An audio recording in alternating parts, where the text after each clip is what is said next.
الحمد للہ وکفا والصلاۃ والسلام علی عباده الذین اصطفى خصوصا علی افضلهم وخاتم النبیین محمد الامین وعلی آلہ وصحبہ اجمعین اما بعد فقد قال اللہ تبارک وتعالی کما ورد فی سورۃ الشعراء اعوذ باللہ من الشیطان الرجیم بسم اللہ الرحمن الرحیم والشعراء يتبعهم الغاوون ألم تر أنهم في كل واد يهيمون وأنهم يقولون ما لا يفعلون إلا الذين آمنوا وعملوا الصالحات وذكروا الله كثيرا وانتصروا من بعد ما ظلموا فسيعلم الذين ظلموا أي منقلب ينقلبون صدق الله العظيم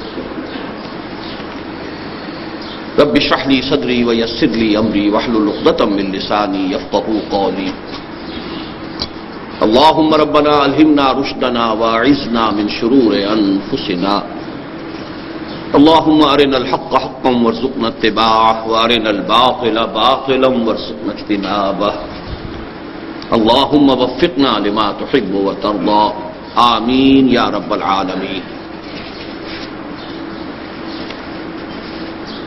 ہمارا آج کا جو موضوع ہے وہ بہت ہی غیر معمولی ہے. اجتماع جمعہ میں ایک نظم کا درس. لفظ درس جو ہے وہ بہت سے حضرات کو ممکن ہے کچھ کھلا بھی ہو، چبھا بھی ہو، لیکن آپ کے علم میں ہوگا، اور اگر نہیں ہے تو نوٹ کر لیجئے کہ ہمارے ہاں بڑے بڑے بزرگ مثنوی مولانا روم کا درس دیتے رہے.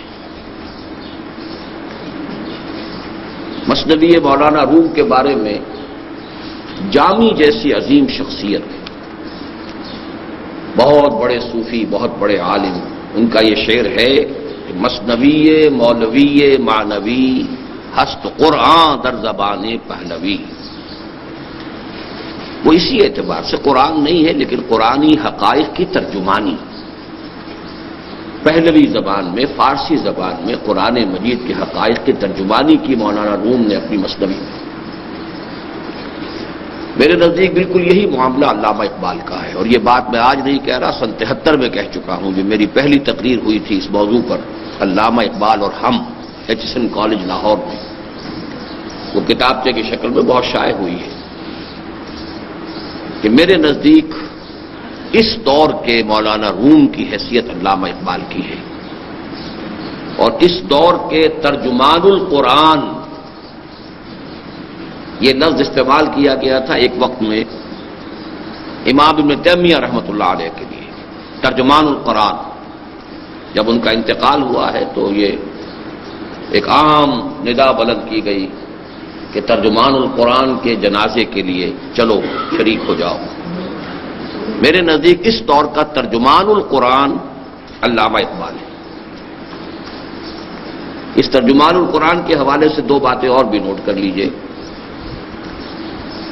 مولانا ابوالکلام آزاد نے اپنی تفسیر جو بھی لکھی نامکمل ہے، اس کا نام ترجمان القرآن رکھا.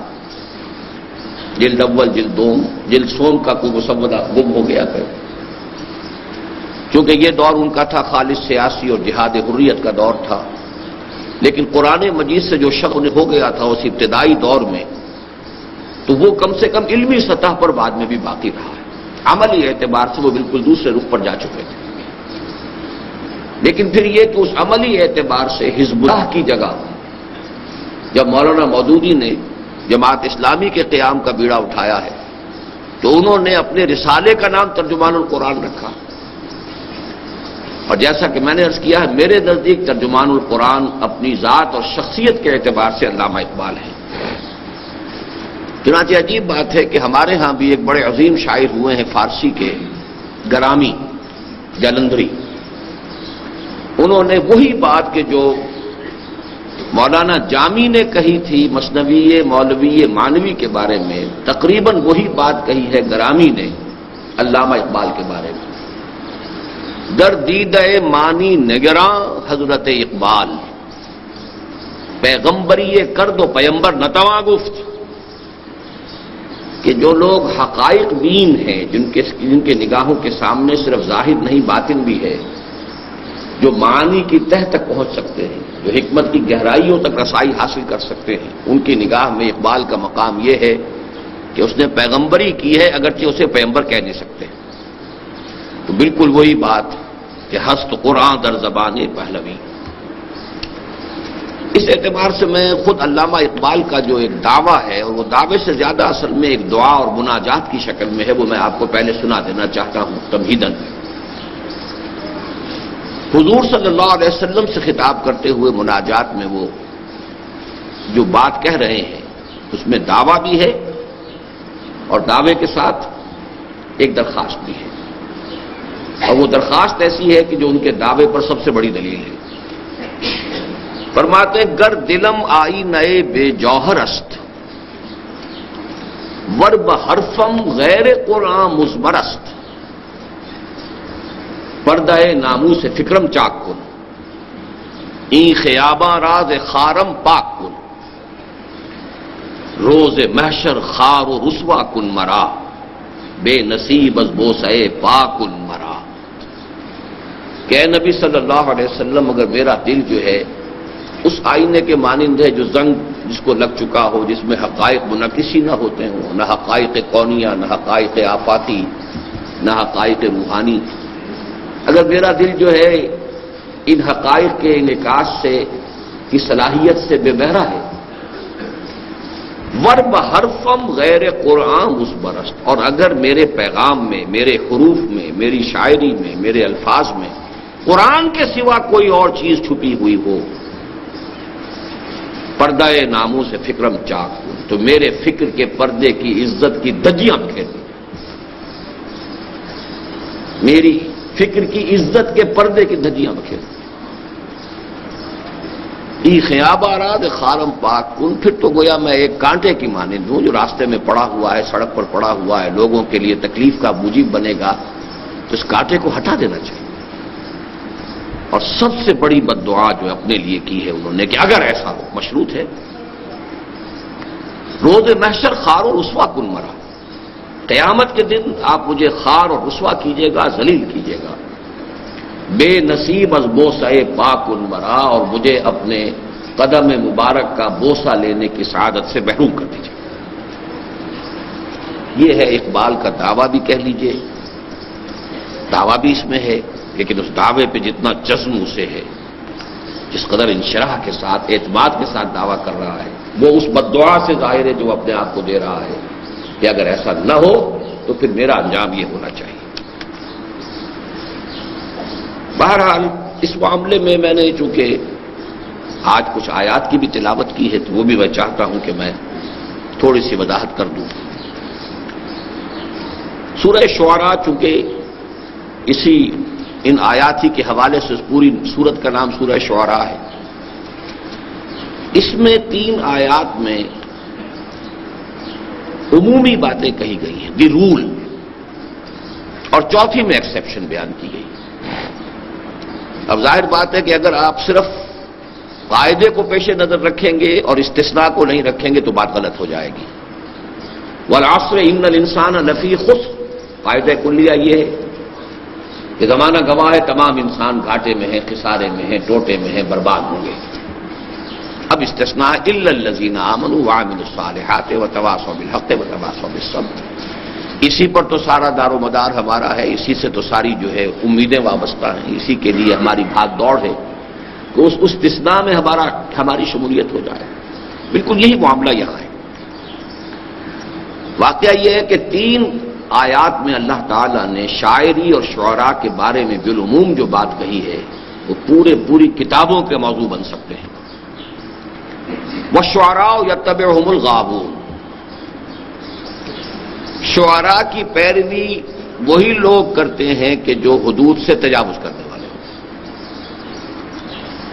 عام طور پر یہ قاعدہ کلیہ ایسا ہے کہ آپ کو شعراء کے جو پیروکار ملیں گے، ہم نشین ملیں گے، ساتھ بیٹھنے والے ملیں گے، بے عمل لوگ ہوں گے بالکل، اور صرف ایک ذہنی لذت کے اور صرف ایک ذہنی عیاشی کے بالعموم کوئی شے ان کے پاس نظر نہیں آئے. الم تر انہم فی کل وادی یہیمون. دوسری بات، کیا تم نے دیکھا نہیں کہ یہ شاعر لوگ ہر وادی کے اندر گھومتے پھرتے ہیں؟ اس لیے کہ شاعری کا تعلق ہے شعور سے، تخیل سے، انسان کے تصورات سے. تو تخیل اور تصور کی دنیا جو ہے وہ کوئی حدود کی پابند نہیں ہوتی، وہ تو کہیں سے کہیں پہنچ سکتا ہے تخیل. عمل کی زندگی میں آدمی کو قدم قدم چلنا پڑتا ہے. تو واقعہ یہ ہے کہ شاعر اور شاعروں کے متبعین کے ہاں آپ کو یہ نتیجہ نکلے گا کہ ان کے فکر اور ان کے عمل میں گیپ پیدا ہونا شروع ہو جائے گا، اس لیے کہ ان کا شعور پرواز کر رہا ہے. وہ جو اقبال نے خود کہا ہے غالب کے بارے میں، جس کو میں کہتا ہوں کہ اصل میں غالب سے زیادہ خود علامہ اقبال پر وہ بات راست آتی ہے کہ فکر انسان پر تیری ہستی سے یہ روشن ہوا ہے پرے مرغ تخیل کی رسائی تا کو جا. تخیل جو ہے وہ تو کہیں سے کہیں پہنچ سکتا ہے. تو تخیل میں جو انسان بہت بلند پرواز ہوگا، اب بڑا مشکل ہے کہ اسی درجے میں اس کی زمین کے اوپر بھی اس کی چال ڈھال بھی وہی ہو. تو ایک گیپ کا پیدا ہو جانا لازمی ہے ایک قاعدہ کلیہ کے اعتبار سے. اس لیے کہ وہ تو پھر ہر وادی میں جدھر بھی جا رہے ہیں ان کے فکر کی جولانی جو ہے اٹ نوز نو باؤنڈس، کوئی اس کے لیے حدود ہے ہی نہیں. نتیجہ کیا نکلتا ہے؟ وَأَنَّهُمْ يَقُولُونَ مَا لَا يَفْعَلُونَ. اور یہ کہ وہ کہتے ہیں جو کرتے نہیں ہیں. یہی قول و عمل کے اندر جو گیپ ہے، جو فرق ہے، جو خلیج حائل ہو جاتی ہے، یہی در حقیقت شاعری کے مزاج کے اندر گویا کہ فی نفس ہی داخل. اب اس سے استثناء ہے اِلَّا الَّذِينَ آمَنُوا وَعَمِلُوا الصَّالِحَاتِ. بڑی شدید محنت اور مشقت کرنی پڑے گی اگر کوئی شاعری کے میدان میں قدم بھی رکھے اور پھر یہ کہ وہ ان تین چیزوں سے بچنا بھی چاہتا ہو: ایمان اور اس کے ساتھ عمل صالح. اِلَّا الَّذِينَ آمَنُوا وَعَمِلُوا الصَّالِحَاتِ وَذَكَرُوا اللَّهَ كَثِيرًا. اور اللہ کی کثرت کے ساتھ ذکر، اللہ کی یاد، اللہ کا ذکر کثرت کے ساتھ. وَانْتَصَرُوا مِنْ بَعْدِ مَا ظُلِمُوا. کیونکہ قدیم زمانے میں شاعری خاص طور پر استعمال ہوتی تھی حجویہ، حجو کہنے کے لیے، رجزیہ شاعری جنگوں کے اندر استعمال کرنے کے لیے. تو یہ جو تمام ہے دشمنوں کی حجو کرنا اور اپنے لیے رجز اور اپنی مدح، تو اس میں بھی کہا گیا کہ اس قسم کی چیز بھی اگر کہیں مظلوم استعمال کرے تو کوئی حرج نہیں ہے. وَانْتَصَرُوا مِنْ بَعْدِ مَا ظُلِمُوا. اگر ظلم کیا گیا ہو، جیسے کہ ایک اور جگہ بھی آیت فرمایا ہے، 6 پارے کی پہلی آیت ہے لا يحب اللہ الجہر بالسوء الا من ظلم. بلند آواز سے کوئی بری بات کہنا اللہ کو بالکل پسند نہیں ہے سوائے اس کے جس پر ظلم ہوا. مظلوم کے دل سے جو ہے کوئی اگر وہ آہ اٹھی ہے، اس نے کوئی جلے بھنے الفاظ کی شکل اختیار کر لی ہے، کوئی نازیبا الفاظ اس کی زبان سے نکل گئے ہیں، تو اللہ کنڈون کرے گا، معاف کر دے گا. یہ مظلوم ہے، اس کا دل دکھا ہوا ہے. لا يحب اللہ الجہر بالسوء الا من ظلم. تو یہاں بھی فرمایا گیا کہ وانتصروا من بعد ما ظلموا. اس کے بعد کہ پھر ان پر ظلم کیا گیا ہو تو اس کے بدلے میں اگر وہ بھی شاعری میں، اور یہ آپ کو ذہن میں رکھنا چاہیے کہ یہ ٹکڑا پورا کا پورا منطبق ہوتا ہے 100% حضرت حسان ابن ثابت رضی اللہ تعالیٰ عنہ. وہ گویا کہ دربار نبوی کے شاعر تھے، اور جو بھی مشرک شعراء حضور کی حجو میں اشعار کہتے تھے، حضور کی مذمت میں کہتے تھے، تو اس کا جواب پھر حضرت حسان ابن ثابت دیا کرتے تھے. اور ظاہر بات ہے صحابی تھے، ان کا جہاں تک ایمان کا تعلق ہے بھی کسی شک و شبے سے بالا تر ہے، بلکہ یہ کہ امت میں سے کسی کا بھی بعد میں ایمان جو ہے کسی ادنا سے ادنا صحابی کے ایمان کا بھی ہم پلہ نہیں ہو سکتا. یہ ہمارا اجماعی عقیدہ ہے. عمل کا ایک پہلو ان کے ہاں کمزور تھا، یعنی یہ قاعدہ کلیہ میں آپ کو بتا دینا چاہتا ہوں، لیکن اسے عمل کا پہلو نہیں کہیں گے، مزاج کا پہلو کہیں گے. اور وہ یہ تھا کہ ان میں مرد میدان ہونے کا وصف نہیں تھا. یہ قاعدہ کلیہ ان میں بھی پورا جو ہے وہ منطبق ہوتا. جنگ کے میدان کے آدمی نہیں تھے.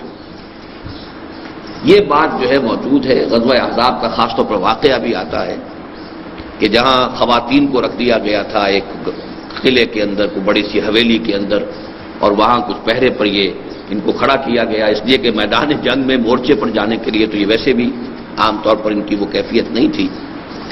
اب وہاں ایسا ہوا کہ حضرت صفیہ رضی اللہ تعالی عنہ حضور کی پھوپھی، انہوں نے دیکھا کہ مشکوک حالت میں ایک یہودی آ رہا ہے، اس کے حرکات و سکنات جو ہیں وہ مشکوک ہیں۔ تو انہوں نے کہا حسان ذرا اس کی خبر لو۔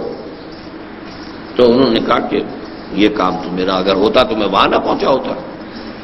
تو حضرت صفیہ اتری ہیں اور انہوں نے ایک لاٹھی کی ضرب سے اس کو ہلاک کیا ہے، حالانکہ وہ مسلح تھا۔ پھر انہوں نے کہا حسان جاؤ اب اس کا ہتھیار تو اتار لو۔ تو انہوں نے کہا کہ مجھے تو ان ہتھیاروں کی ضرورت نہیں۔ تو سیدھی سیدھی بات، اس میں کوئی تکلف نہیں، کوئی غلط کوئی بیانی نہیں، کوئی تو یہ کہ اس اعتبار سے مرد میدان ہونے کا وصف ان میں بھی نہیں تھا۔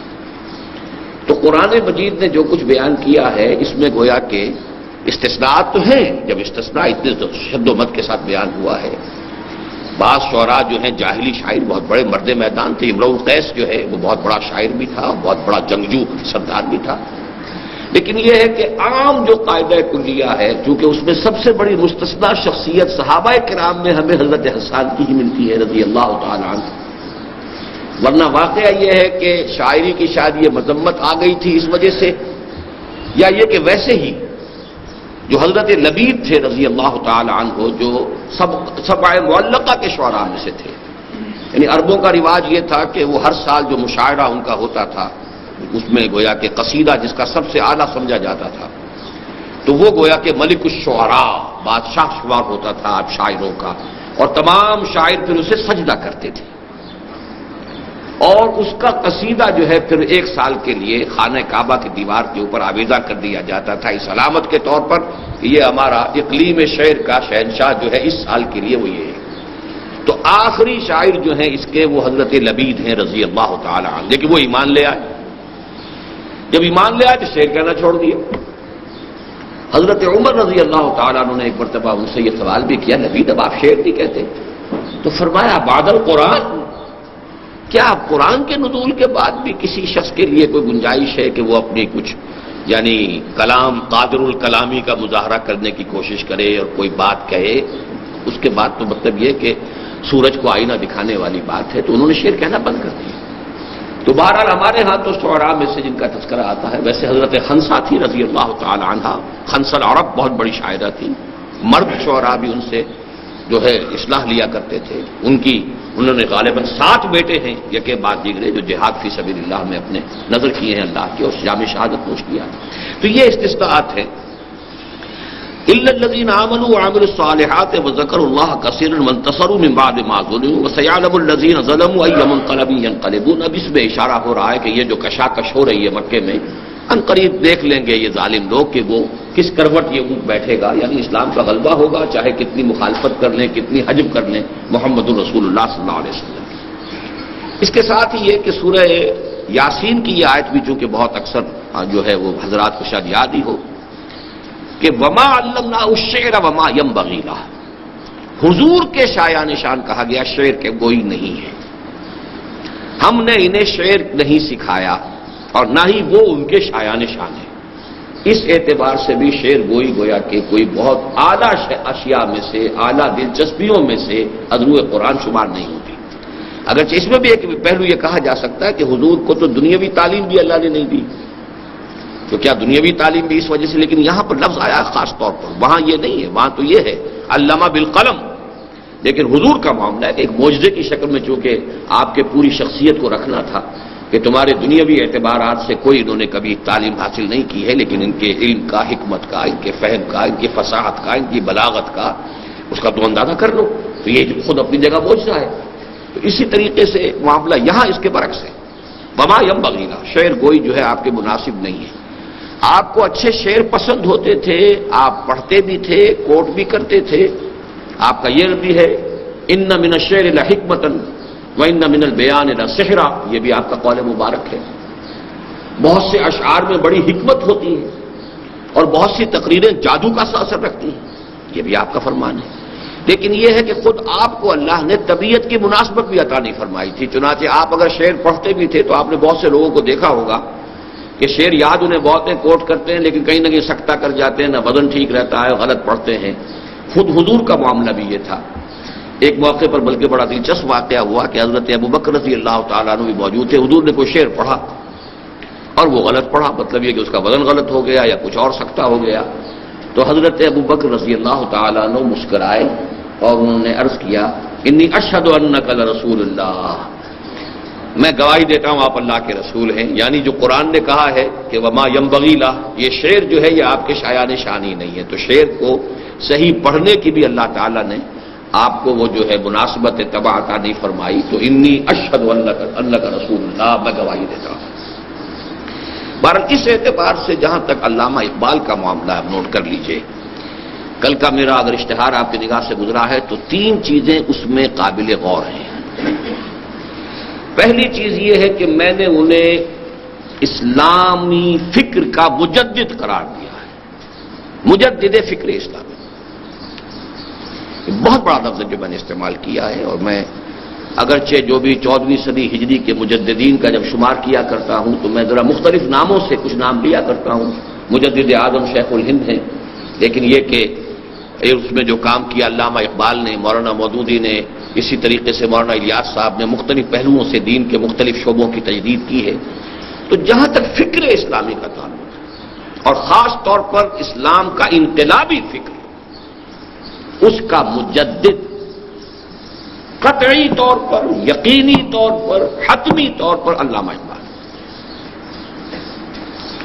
چنانچہ ان کی کتاب reconstruction of religious thought in Islam, reconstruction, تجدید، تعمیر نو، تشکیل جدید، اسلام کے فکر کی، اسلام کے مذہبی فکر کی تشکیل نو. لیکن میں یہ سمجھتا ہوں کہ اس کتاب سے کہیں زیادہ در حقیقت ان کا جو فکر انقلابی ہے وہ ان کے اشعار میں ہے.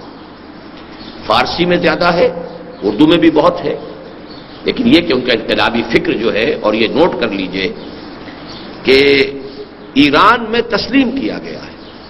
ایران کا انقلاب اگرچہ وہ اس معنی کا انقلاب نہیں ہے کہ کسی انقلابی جماعت نے انقلابی جدوجہد کے مراحل طے کر کے انقلاب برپا کیا، لیکن یہ کہ اگر کوئی فکری کام تھوڑا بہت بھی اس کی بنیاد میں تھا تو وہ ڈاکٹر علی شریعتی تھے. اور ڈاکٹر علی شریعتی نے صاف طور پر یہ کہا ہے کہ ہمارا یہ سارا فکر اقبال سے ماخوذ ہے. ما و اقبال، ہم اور اقبال، یہ ان کی کتاب. مجھے تو معلوم نہیں تھا جب میں نے اپنی تقریر کی سن 73 میں اور پھر اس کو شائع کیا علامہ اقبال اور ہم، یعنی بعین ہی وہی فارسی ترکیب میں ما و اقبال کے نام سے ان کی کتاب ہے تقریب. اور جو فکر کوئی بھی تھوڑا بہت ایلیمنٹ جو انقلاب ایران کے بنیاد میں اگر کوئی فکری مواد ہے تو وہ علامہ اقبال کا ہے. اور میں اپنی ایک پوری کتاب جو ہے اس موضوع کے اوپر لکھ چکا ہوں. بر عظیم پاک و ہند میں اسلام کے انقلابی فکر کی تجدید و تعمیل، اور تفصیل سے میں نے واضح کر دیا ہے کہ وہ جو انقلابی فکر تھا جو دور خلافت راشدہ کے بعد رفتہ رفتہ رفتہ رفتہ بیک گراؤنڈ میں فیڈ اوے کر گیا، ملوکیت کا دور آ گیا، اسلام ایک مذہب بنتا چلا گیا، جزوی حقیقت بنتا چلا گیا. اس کو فکری سطح پر دوبارہ زندہ کرنے والا شخص اقبال ہے. اگرچہ اس کی تعمیل، اقبال مرد میدان نہیں تھے، اقبال مین آف ایکشن نہیں تھے، بلکہ عمل کا پلڑا ان کا بہت کم، بہت ہلکا تھا. یہ میں ابھی واضح کر دوں گا، اس لیے کہ بہت سے اقبالیے میرے دشمن ہیں، جان کے دشمن ہیں، اور ادھر ادھر اس کو شائع کرتے رہتے ہیں گویا کہ میں نے کوئی گناہ کبیرہ کر دیا ہے. لیکن یہ کہ جو حقیقت ہے اس کو مانیے. ایک طرف میں ان کو مجدد فکر اسلامی، بالخصوص اسلامی انقلابی فکر کا مجدد، قطعی طور پر، یقینی طور پر، حتمی طور پر اقبال. ابوالکلام آزاد نے ان سے خوشہ چینی کر کے تعمیل کی کوشش کی ہے، مولانا مودودی نے ان سے خوشہ چینی کر کے اس کی وضاحت کی ہے، شرح کی ہے، اسے عام فہم بنایا ہے، بڑے پیمانے پر پھیلایا ہے. لیکن اصل میں فکر جو ہے وہ علامہ اقبال کا ہے. مجدد، فکر اسلامی کے مجدد اور اسلام کی نشأت ثانیہ کا نقیب اعظم، یعنی یہ خبر دینے والا پہلی مرتبہ کہ اسلام کا دوبارہ احیاء ہوگا اور اسلام کا غلبہ ہوگا اور یہ شاخ ہاشمی کرنے کو ہے پھر برگ و بر پیدا، جس جزم کے ساتھ، جس یقین کے ساتھ، جس وثوق کے ساتھ اقبال نے کہا، اس سے پہلے کہیں سراغ ملتا ہی نہیں۔ مایوسی کے گھٹا ٹوپ اندھیرے تھے۔ مولانا حالی نے مسدس لکھی تھی، اسلام کا گر کر نہ ابھرنا دیکھے، پستی کا کوئی حد سے گزرنا دیکھے، مانے نہ کبھی مد ہے ہر جذب کے بعد، دریا کا ہمارے جو اترنا دیکھے۔ معلوم ہوتا ہے کہ قانون فطرت ہی بدل گیا ہے، ہر جذر کے بعد مد آیا کرتا ہے، ہمارا تو جذر ہی جذر ہے، نیچے ہی نیچے جا رہا ہے، مد کا کوئی سوال ہی نہیں آ رہا۔ اور حالی میں اور اقبال میں کتنا فصل ہے۔ اس حوالے سے اقبال نے آ کر کہا نہیں، سنا ہے یہ قدسیوں سے میں نے، نکل کے صحرا سے جس نے روما کی سلطنت کو الٹ دیا تھا، سنا ہے یہ قدسیوں سے میں نے، فرشتوں نے میرے کان میں سرگوشی کی ہے کہ وہ شیر پھر ہوشیار ہو، اور کتاب ملت بیضا کی پھر شیرازہ بندی ہے، یہ شاخ ہاشمی کرنے کو ہے پھر برگوبر پیدا۔ یہ ساری باتیں جو ہے جس طریقے سے آسماں ہوگا سحر کے نور سے آئیدہ پوش، اور ظلمت رات کی سیما پا ہو جائے گی، یہ سب کچھ ہو کر رہے گا۔ میں بھی حیرت ہوں کہ دنیا کیا سے کیا ہو جائے گی، اور اے آب روان کبیر تیرے کنارے کوئی دیکھ رہا ہے کسی اور زمانے کے خواب۔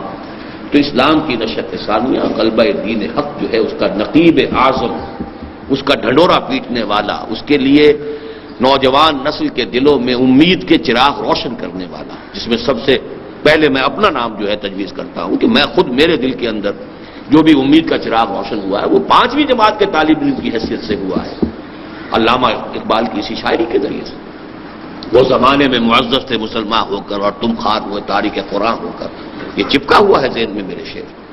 تو یہ سارا کام جو ہے اس کو اگر آپ کریں گے تو واقعہ یہ ہے کہ اسلام کی نشت ثانیہ کا نقیب اعظم علامہ اقبال۔ لیکن اس کے باوجود میں رحمت اللہ علیہ نہیں لکھتا، میں کہیں ان کو حضرت نہیں لکھتا، حضرت علامہ ایک عام اصلاح کے طور پر کبھی آ بھی جائے۔ اس کی وجہ کیا ہے؟ ہمیں ہر شے کو جہاں وہ ہے ماننا چاہیے۔ وہ متدین انسان بھی نہیں تھے، سیدھی سیدھی بات ہے۔ عشق رسول دل میں جتنا تھا، محبت جتنی تھی، وہ اپنی جگہ ہے، لیکن اتباع رسول، نماز 5 وقت، نماز 5 گانا، مسجد میں ادائیگی، شعائر دینی، ظاہر بات ہے کہ اس میں نہ صرف یہ کہ وہ مرد میدان نہیں تھے کہ انہوں نے انقلابی فکر دیا، انقلابی تحریک کوئی نہیں اٹھائی، انہوں نے مسلمانوں کی بہبود کے لیے قومی سطح پر کام کیا، مسلم لیگ کے ایک ادنا کارکن کی حیثیت ہے، جسے میں بہت بڑا ایثار، بڑی قربانی سمجھتا ہوں۔ ایک انٹلیکچوئل جائنٹ ایک شخص ہے اقبال، انٹلیکچوئل ہونے کے اعتبار سے قائد اعظم کی کوئی حیثیت علامہ اقبال کے مقابلے میں نہیں۔ وہ ایک بہت بڑے سیاسی رہنما تھے، مدبر تھے، سیاستدان تھے، ڈپلومیٹ تھے، پارلیمنٹیرین تھے، سب کچھ تھے۔ مفکر جس کو کہا جاتا ہے کوئی حیثیت ہی نہیں، مصنف نہیں ہے، مفکر نہیں ہے، اس کا کوئی فلسفی نہیں ہے۔ یہ جائنٹ جو ہے یوں سمجھیے کہ وہ دیو، وہ علامہ اقبال ہے، لیکن وہ ایک پروونشل چیف کی حیثیت سے، ایک عام کارکن کی حیثیت سے کام کر رہا ہے، حالانکہ وہ بلاتا ہے قائد اعظم کو کہ آئیے خدا کے لیے اس قوم کی جو اس وقت جس قیادت کی اس قوم کو ضرورت ہے، اس کا آپ ہی صرف اس کے تقاضے پورا کر سکتے ہیں۔ تو اس حوالے سے یہ ہے، لیکن جہاں تک عمل کا معاملہ ہے ہمیں ماننا پڑے گا، ہمیں اپنے معیارات کو ختم نہیں کرنا ہے۔ معیار میں ہمارے لیے عمل محمد الرسول اللہ والذین معہ ہے، اور یہ خود اقبال کا کہنا ہے، بمصطفیٰ برسا خیش را کے دی ہم اوست اگر بہو نہ رسیدی تمام بولا بیس۔ اس اعتبار سے میں یہ کہتا ہوں کہ ان کا وہ متدین انسان بھی نہیں تھے، وہ عمل کے میدان کے سپاہی نہیں تھے، اور ان کا عمل کا پلڑا ہلکا تھا، لیکن جہاں میں نے یہ الفاظ لکھے ہیں وہاں ایک بڑی احتیاط برتی ہے۔ ان کے فکر کے مقابلے میں عمل کا پلڑا، میں اپنے عمل سے نہیں ان کا تقابل کر رہا کہ ایک شخص فکر کی اس بلندی پر ہے، ماؤنٹ ایورسٹ کے اوپر بیٹھا ہوا ہے، اس کے اعتبار سے کہہ رہا ہوں، جو اس کا کمپیریزن ہے، جو ریشو پروپورشن ہے کہ فکر جو ہے وہ اتنی بلندی پر ہے، اس میں کوئی شک نہیں ہے، لیکن عمل کا جو ہے اس کے تناسب سے ان کا پلڑا بھاری ہے۔ اسی لیے میں جو لفظ اپنے والد کے لیے استعمال کرتا ہوں مرحوم، وہی لفظ ان کے لیے استعمال کرتا ہوں۔ بہرحال آج جو ہے ہم ان کی جو یہ نظم پڑھ رہے ہیں، اب اس نظم کا ذرا تھوڑا سا تاریخی پس منظر بھی سمجھ لیجیے۔ علامہ اقبال کی شاعری کے جو مختلف ادوار ہیں وہ میں نے گنوا دیے ہیں اپنی کتاب میں، وہ جو میں نے جس کا حوالہ ابھی دیا ہے، بر عظیم پاک و ہند میں اسلام کے انقلاب فکر کی تجدید و تعمیل۔ لیکن اس وقت صرف یہ کہنا ہے کہ علامہ اقبال کی شاعری میں جو غزل کا دور تھا وہ سن 1894 سے 1934 تک ہے، اس کے بعد وہ ختم ہو گیا۔ 1935 سے اپنے وفات تک یا 1938 تک انہوں نے کوئی غزل نہیں گئی۔ وہی ان کا کلام ہے کہ جو ارمغان حجاز میں چھپا ہے، اور وہ ارمغان حجاز چھپی ہے ان کے انتقال کے بعد، اس لیے کہ آخری دور کی یہ نظمیں تھیں، اور یہ نظم سن 36 کی ہے۔ اس دور میں جو نظمیں آپ نے لکھی ہیں، جیسا کہ میں نے عرض کیا، غزل والا معاملہ تو بالکل چھوڑ چکے تھے، ختم۔ اس سے پہلے غزلیں انہوں نے کہی ہیں، بہت اونچی کہی ہے، بہت دینی بھی کہی ہیں، روحانی بھی کہی ہیں۔ اس سے بالکل ابتدائی دور میں وہ عام طور پر گل و بلبل کی شاعری بھی ہوئی ہے، وہ سب کچھ ہوا ہے۔ لیکن یہ ہے کہ میں صرف ان 3 سالوں کے بارے میں، 4 سالوں کے بارے میں، 34 سے 38 تک غزل کا کوئی سراغ ہی نہیں۔ نظم میں بھی خاص ان کا مزاج بن گیا تھا تمثیل کا، مکالمہ، تمثیل، ڈرامائی انداز، اس لیے کہ کسی پیغام کو پہنچانے کا یہ سب سے زیادہ مؤثر ذریعہ ہوتا ہے۔ انگریزی ادب میں ملٹن کا بہت اونچا مقام ہے، اور اس نے اسی صنف کو استعمال کیا ہے۔ افلاطون نے سب سے پہلے ریپبلک نامی جو کتاب لکھی تھی، اس میں اس نے اسی اسلوب کو اختیار کیا تھا۔ اور ہمارے ہاں تصوف کی ایک بہت اونچی کتاب ہے منطق الطیر، فرید الدین عطار رحمت اللہ علیہ کی، وہ بھی اسی طریقے سے مکالمے کی شکل میں ہے۔ تو یہ مکالمہ ہے، ایک مجلس شورا ہے، ابلیس اس کا صدر ہے، اور وہی اس کا گویا کہ بادشاہ ہے اس اقلیم کا، اور اس کے کچھ مشیر ہیں، اور ان کے درمیان ایک گفتگو کی شکل میں علامہ اقبال نے اپنے عمرانی سوچ، اسلامی فکر اور ملت اسلامیہ کے نام اپنے پیغام کا نچوڑ اور خلاصہ دے دیا۔ ویسے بھی قاعدہ ہے یہ کہ شاعر یا مفکر جو ہے اس کے جو آخری سوچ کا نتیجہ تو اس کے آخری دور کی چیزوں میں ہی آئے گا نا۔ ابتدا میں تو سوچ جو ہے بدل رہی ہے، جیسے کہ خود علامہ اقبال سے جب ایک مرتبہ کہا گیا کہ کسی زمانے میں تو آپ غلام احمد قادیانی کی بہت تعریف کرتے تھے، اب آپ قادیانیت کو کفر کہہ رہے ہیں، تو انہوں نے جواب دیا only stones do not change. انسانی ذہن، انسانی رائے بدلتی ہے، معلومات کا اضافہ ہوتا ہے، کچھ اور چیزیں علم میں آتی ہیں، پہلے وہ چیزیں علم میں نہیں تھیں۔ پتھر ہیں جو کہ تو رہتے ہیں، انسانی ذہن پتھر کی طرح تو نہیں ہے، only stones do not change. پتھر نہیں بدلا کرتے، لیکن انسانی رائے، انسانی ذہن بدلتا ہے۔ اس وقت میری وہ رائے تھی، اب میری رائے یہ، اس کا ذکر آ بھی جائے گا اس نظم کے اندر۔ تو بہرحال اقبال کی تھاٹ کا کلائمیکس، یا جس کو ہم یہ کہتے ہیں کہ پچھلے زمانے میں ہمارے بزرگوں کا ایک طریقہ تھا، وصیت لکھواتے تھے، وصایا جو ہے، شیخ عبد القادر جیلانی رحمۃ اللہ علیہ کے وصایا بہت مشہور ہے، شاہ ولی اللہ دہلوی کے وصایا، ہر بزرگ آدمی جو ہے وہ گویا کہ اپنے آخری وقت میں آ کر اپنی اگلی نسل کے لیے چھوڑتا تھا کہ بھائی میری پوری عمر کی سوچ، میرے غور و فکر کا حاصل، آخری جس جگہ میں کھڑا ہوں وہ یہ ہے۔ کیونکہ باقی دولت مند جو ہے وہ دولت کا حساب بتائے گا اولاد کو، کیا لینا ہے، کیا دینا ہے، کہاں کیا ہے، کیا ایسٹس ہے، اور جس کا سارا سرمایہ ہی ہو، فکر ہے، سوچ ہے، تو اس کو تو ظاہر بات ہے کہ اسی کو پھر اسی طرح جو قرآن مجید میں لقمان، حضرت لقمان کی نصائح آئی ہیں، ان کے بارے میں بھی یہی ہے کہ وہ ان کے انتقال کے وقت کی نصیحتیں جو انہوں نے اپنے بیٹے کو کی ہیں، وہ گویا کہ ان کے عمر بھر کے فکر کا، سوچ بچار کا، فلسفیانہ غور و فکر کا حاصل ہے۔ تو اس کو ہم کہہ سکتے ہیں کہ علامہ اقبال کا کی یہ وصایا ہے، یہ ان کی وصیت ہے امت مسلمہ کے نام۔ یہ عناصر کا پرانا کھیل، یہ دنیائے دوں، یہ یوں سمجھیے کہ ابلیس صاحب جو ہے اپنی اس مجلس شورا کا جو اجلاس ہو رہا ہے، اس کا انوگرل ایڈریس یہ ہے، یہ چند اشعار جو ہیں اس کے پہلے بند میں، یہ اس کا افتتاحی جو ہے خطاب ہے اپنی مجلس شورا سے۔ یہ عناصر کا پرانا کھیل، یہ دنیائے دوں،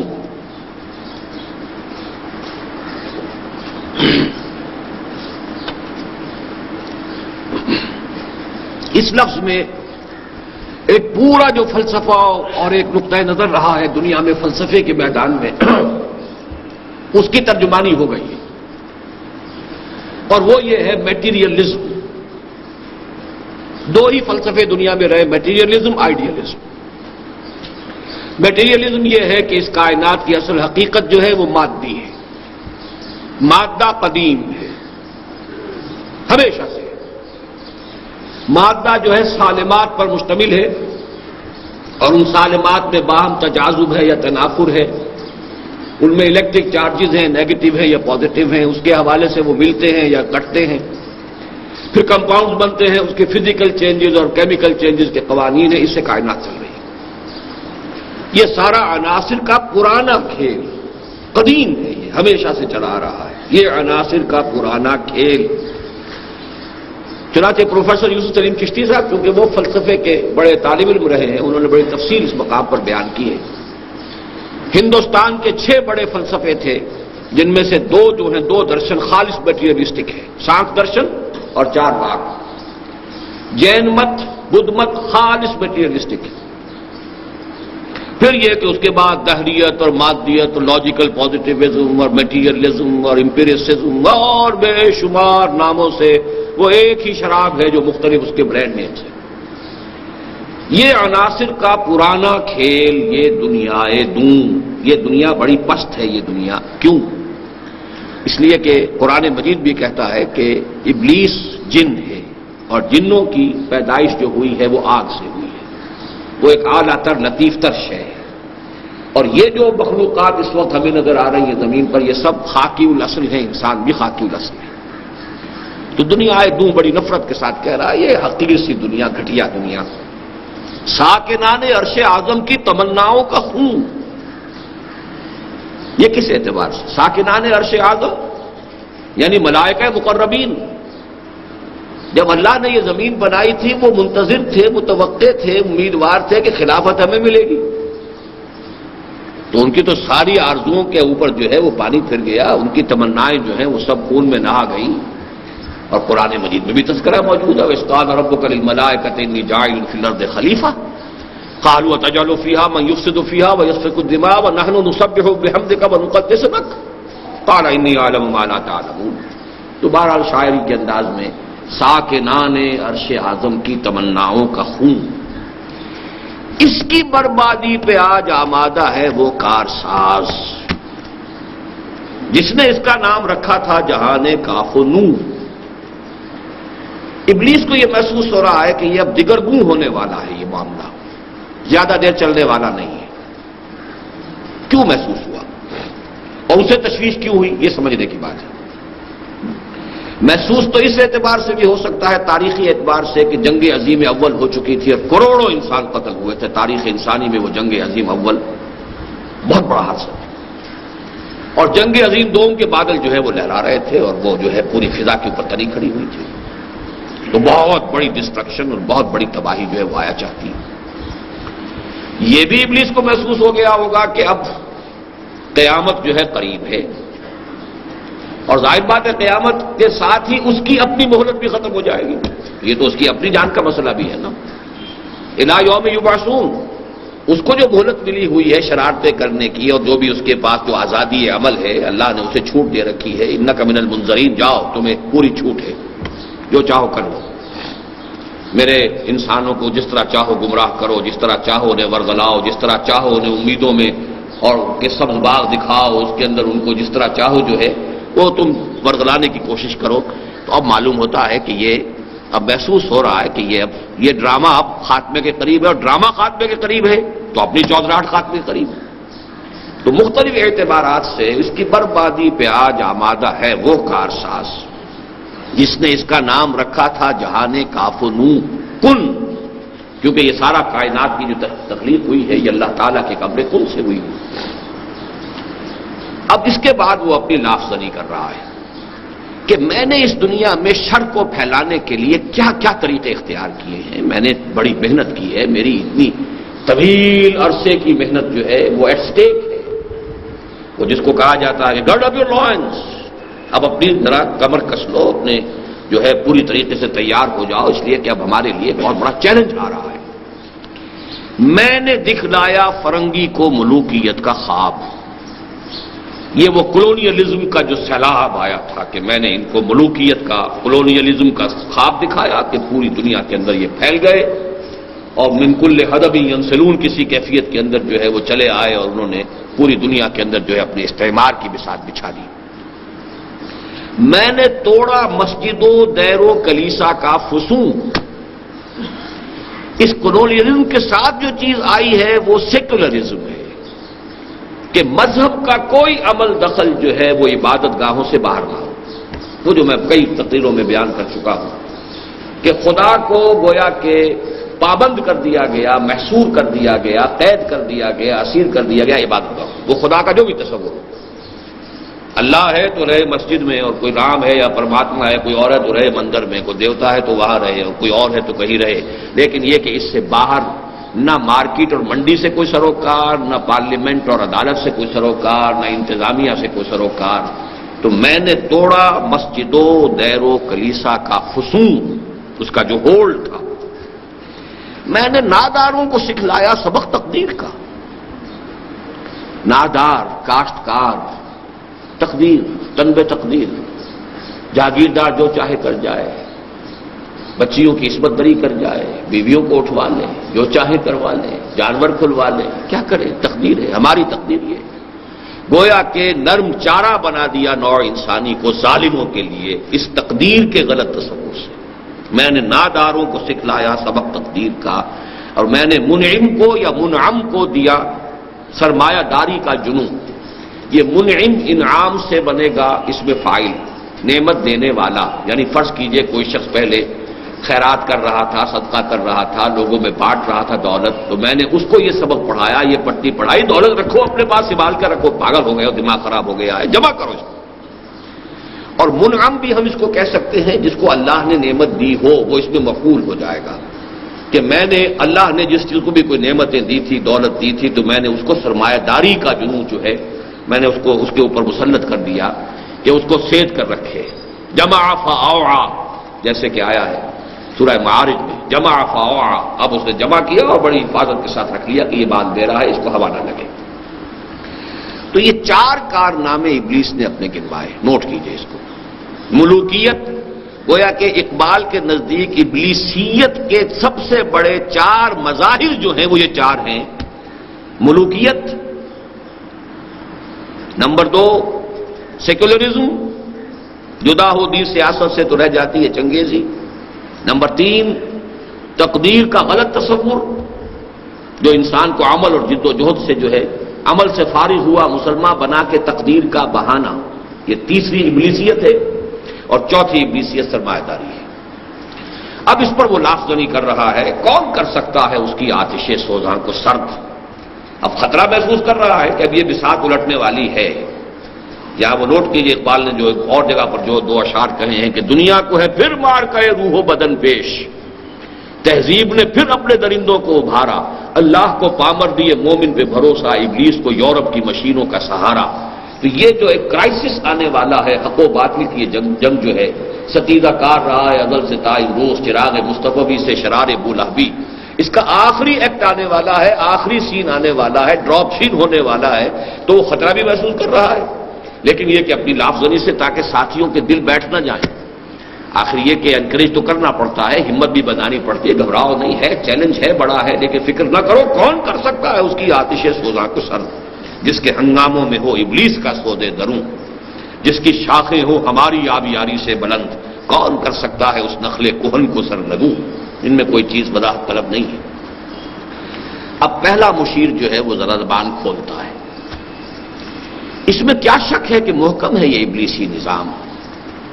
بات صحیح ہے، آپ نے جو فرمایا ہے یہ 4 چیزیں جو ہے یہ بڑا محکم نظام کی حیثیت سے جو پوری نوع انسانی کو جکڑے ہوئے ہیں. پختہ تر اس سے ہوئے خوئے غلامی میں عوام. ملوکیت کے مقابلے میں اب غلامی آ رہی ہے، کیونکہ پہلا تو یہی تھا، میں نے دکھلایا فرنگی کو ملوکیت کا خواب. نتیجہ یہ ہو چکا ہے کہ اب جو ہے عوام وہ خوئے غلامی میں پختہ ہو چکے ہیں. ان کے اندر وہ ارج ہی نہیں رہی، آزادی کا خیال ہی نہیں رہا.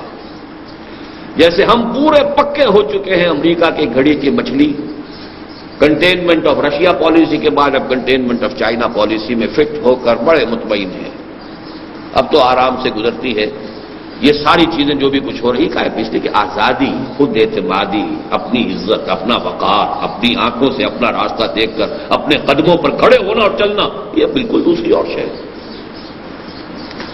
پختتر اس سے ہوئے خوئے غلامی میں عوام. اور یہ اسی مجموعے میں ان کی ایک نظم اور بھی ہے مکالمے کی شکل میں کہ زمین اور ایک اس کے اندر جو میت دفن ہوئی ہے اس کا مکالمہ ہے. بڑی عجیب نظم ہے. اور میں نے یہ میٹرک میں جب میں تھا تو ہمارے ہاں کوئی بڑا ایک فنکشن ہونے والا تھا, کچھ بڑی سرکاری کوئی شخصیت آنے والی تھی, تو میں نے یہ مکالمہ تیار کرایا تھا.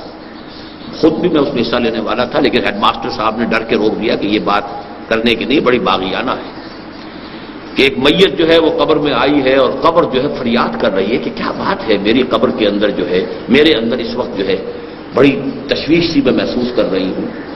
تو اس کے بعد یہ معلوم ہو یہ غلام تھا بدماش جو میرے اندر ڈاکن. ظالم تو جہاں میں بندہ محکوم تھا, میں نہ سمجھی تھی کہ ہے کیوں خاک میری تاب سوزناک, کہ میری مٹی میں جو جلن ہو رہی ہے اس وقت تو محکوم تھا. اب یہ ظاہر بات انگریزی دور کی بات کر رہا ہوں کہ میں وہ اس وقت وہ تمثیلچہ جو ہے کرنا چاہتا تھا کسی انسپیکشن کے موقع پر. اس میں کیا شک ہے کہ محکم ہے یہ ابلیسی نظام, پختتر اس سے ہوئے خوئے غلامی میں عوام, ہے ازل سے ان غریبوں کے مقدر میں سجود, ان کی فطرت کا تقاضا ہے نماز بے قیام. نماز بے قیام کا کیا مطلب ہے؟ سجود ہی سجود ہے, اس کے اندر جو ہے قیام کی جو ہے وہ لذت ہی نہیں ہے. آرزو اول تو پیدا ہو نہیں سکتی کہیں, ہو کہیں پیدا تو مر جاتی ہے یا رہتی ہے خام. یہ شعر تو میری تقریروں میں آپ نے بہت سنا ہوگا کہ اول تو یہ کہ اس ماحول میں کوئی امنگ, کوئی ولولہ, کوئی اونچا خیال, کوئی اچھا ارادہ پیدا ہی نہیں ہو سکتا. ماحول جو ہے اگر اس کے لیے اس کے آخر زمین کے اندر کوئی رویدگی ہوگی تو کوئی شے پیدا ہوگی. زمین بھی بانجھ, پھر اگر کہیں دو پتیاں کہیں آ بھی گئی ہیں تو فضا میں آکسیجن نہیں ہے تو وہ مرجھا جائے گی. لہذا اگر اول تو پیدا نہیں ہو سکتی کہ زمین بانجھ ہو چکی ہے, پیدا ہو جائے تو فضا جو ہے ہوا اس کو آکسیجن نہیں دینے کو تیار ہے ہی نہیں اس میں.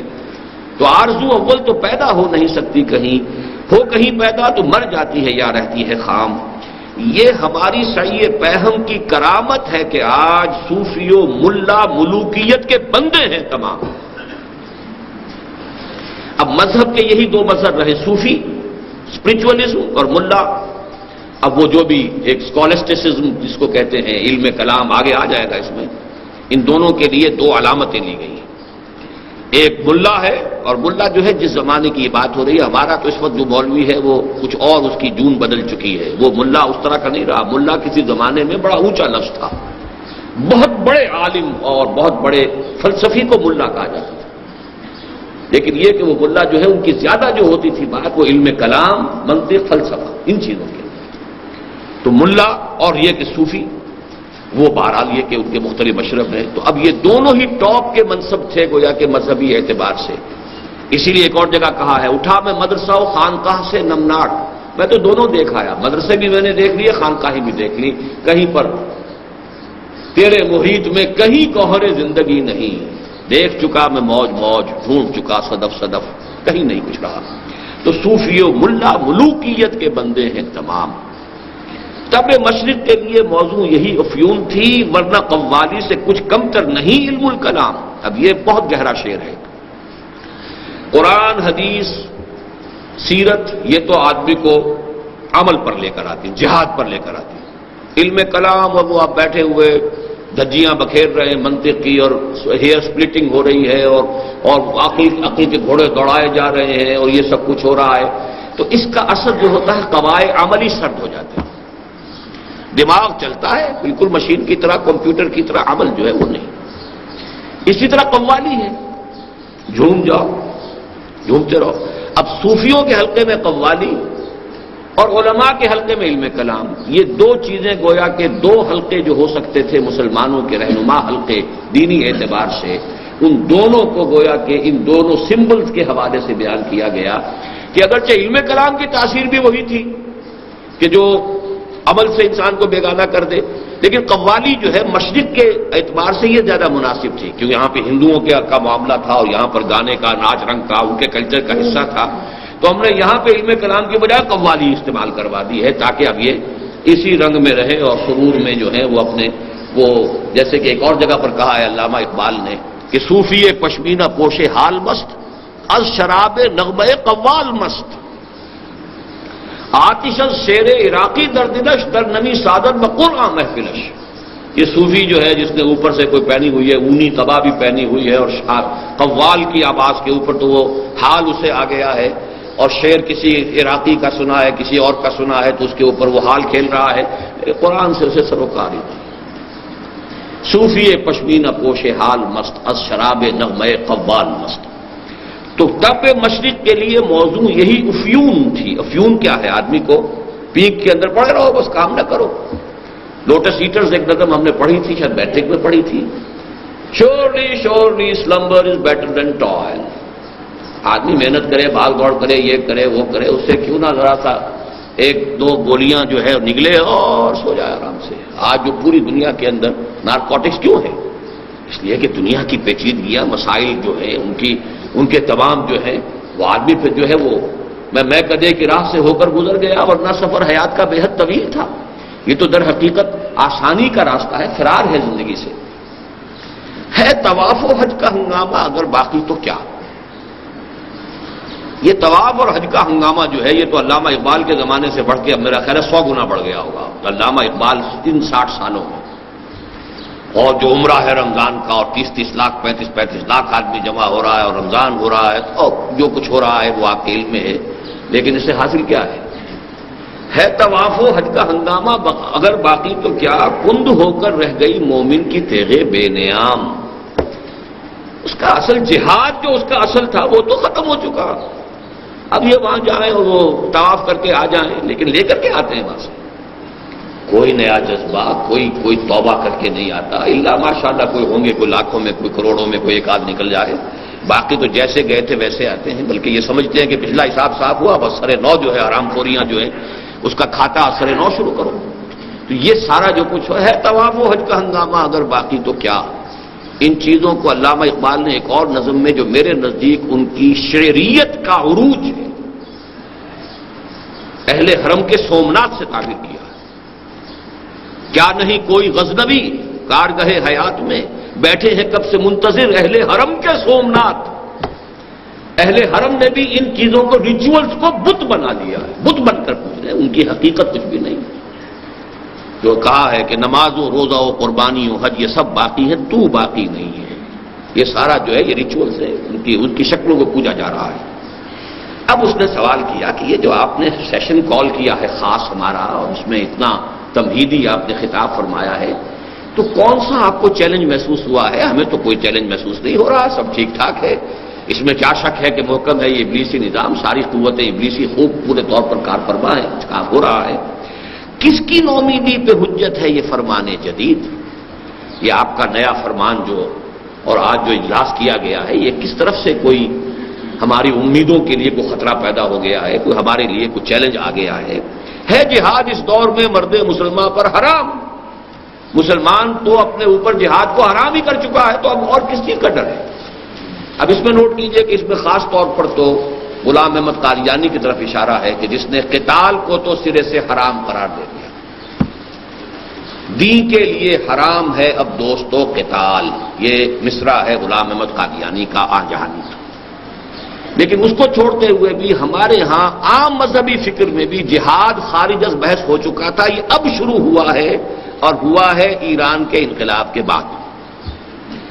سائملٹینیس معاملہ ہوا ہے ایرانی انقلاب اور افغانستان میں روس کی آمد، اس وقت سے شروع ہوا، ورنہ جہاد مسلمان کی فہرست سے خارج تھا۔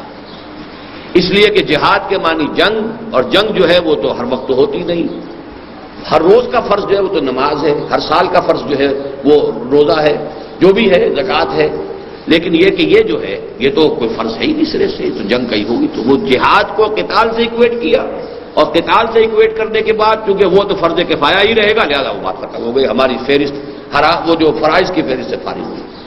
تو اس حوالے سے فرق کوئی نہیں ہے، اس نے قتال کو حرام قرار دیا، ہم نے جہادی کی جڑ کاٹ دی۔ البتہ یہ ہے کہ جب احیائی تحریکیں شروع ہوئی ہیں تو اس میں پھر چاہے وہ جماعت اسلامی کی تھی، مولانا مودودی کی پہلی بڑی تصنیف ہی تھی الجہاد فی الاسلام، ابوالکلام آزاد نے جو نعرہ لگایا تھا وہ جہاد کا تھا۔ اسی طریقے سے پھر یہ کہ جو بھی الاخوان المسلمون کا معاملہ ہوا ہے وہ جہاد کے لفظ سے، تو جہاد جو ہے بعد میں ان احیائی تحریکوں کا تو سینٹرل تھیم بنا ہے۔ اور پھر قتال کی بھی مختلف شکلیں ہوئی ہیں، اگرچہ ان میں سے ہر ایک کا علیحدہ معاملہ ہے، اس کو میں اس پر ڈسکس نہیں کر سکتا، لیکن یہ کہ اقبال نے جس وقت یہ الفاظ کہے ہیں تو ابلیس نے جو بات کہی ہے اس کے مشیر نے، وہ سب سے ضرورت تھی کہ کیا آپ کو فکر کس بات کی ہو گئی ہے جب مسلمان پر تو جہاد حرامی ہو چکا ہے۔ دوسرے مشیر صاحب اب ذرا پہلے مشیر سے اختلاف کرتے ہوئے ظاہر کرتے ہیں کہ نہیں، ایک خطرہ تو پیدا ہو چکا ہے۔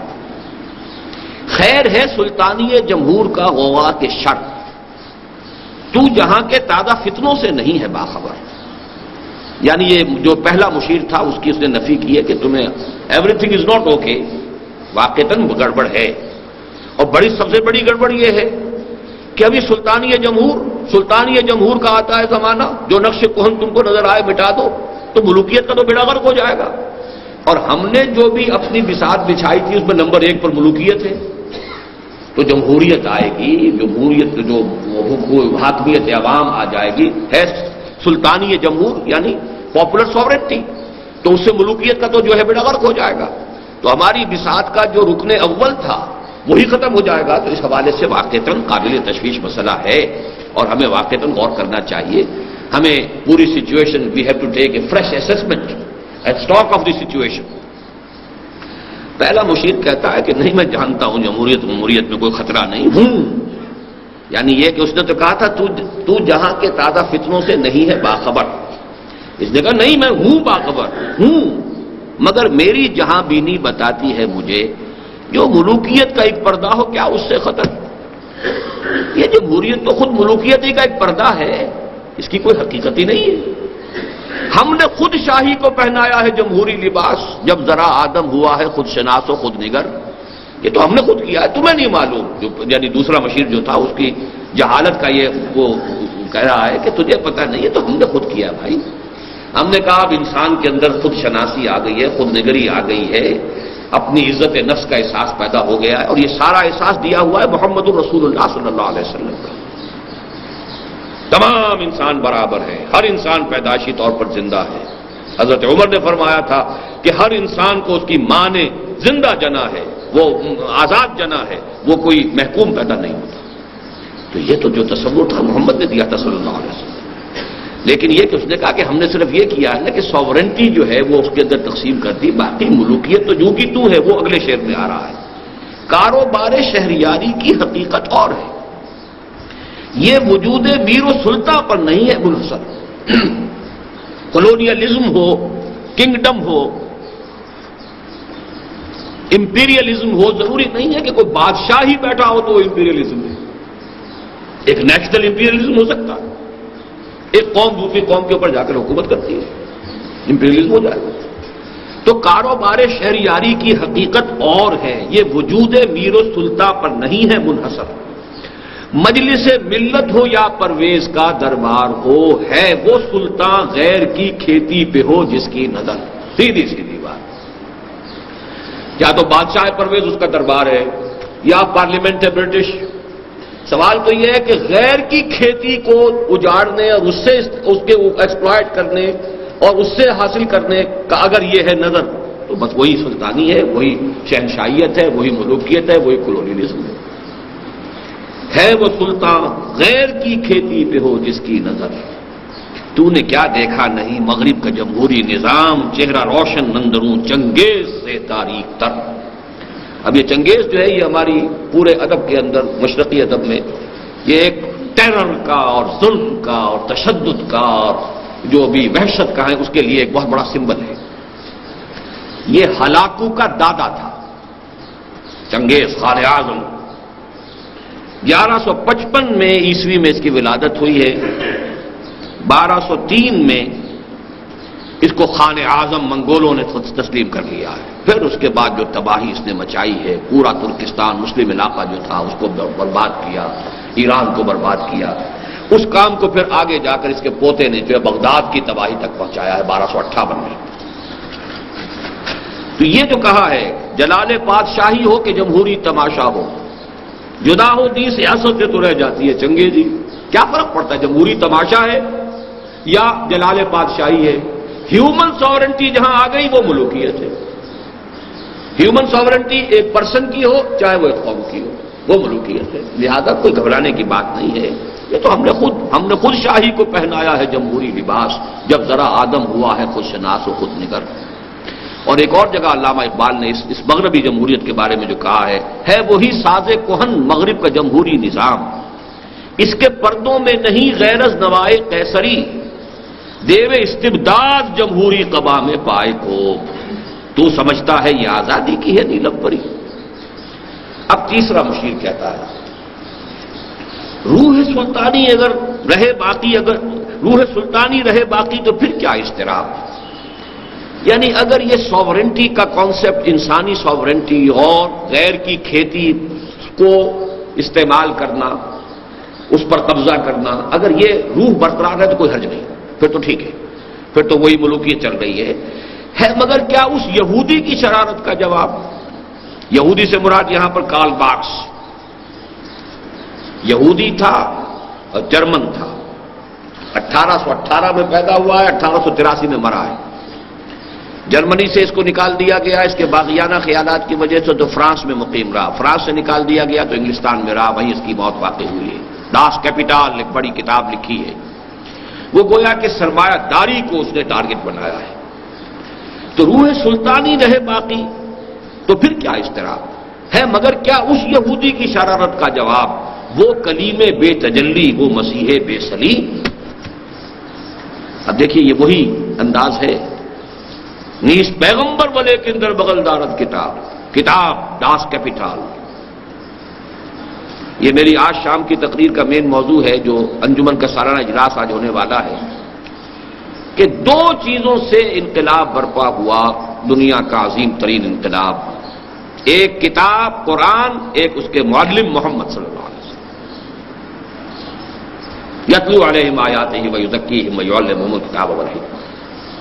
یہاں اس کو ذہن میں رکھیے، پیغمبر تو وہ نہیں ہے، یہودی، کتاب تو ہے اس کے پاس، اور کتاب یقیناً بہت گہری فلسفے کی کتاب، بڑی مدلل کتاب، بڑے بڑوں کو چکرا دینے والی کتاب، پوری تاریخ کی ایک نئی تعبیر کرنے والی کتاب، اس میں کوئی شک نہیں۔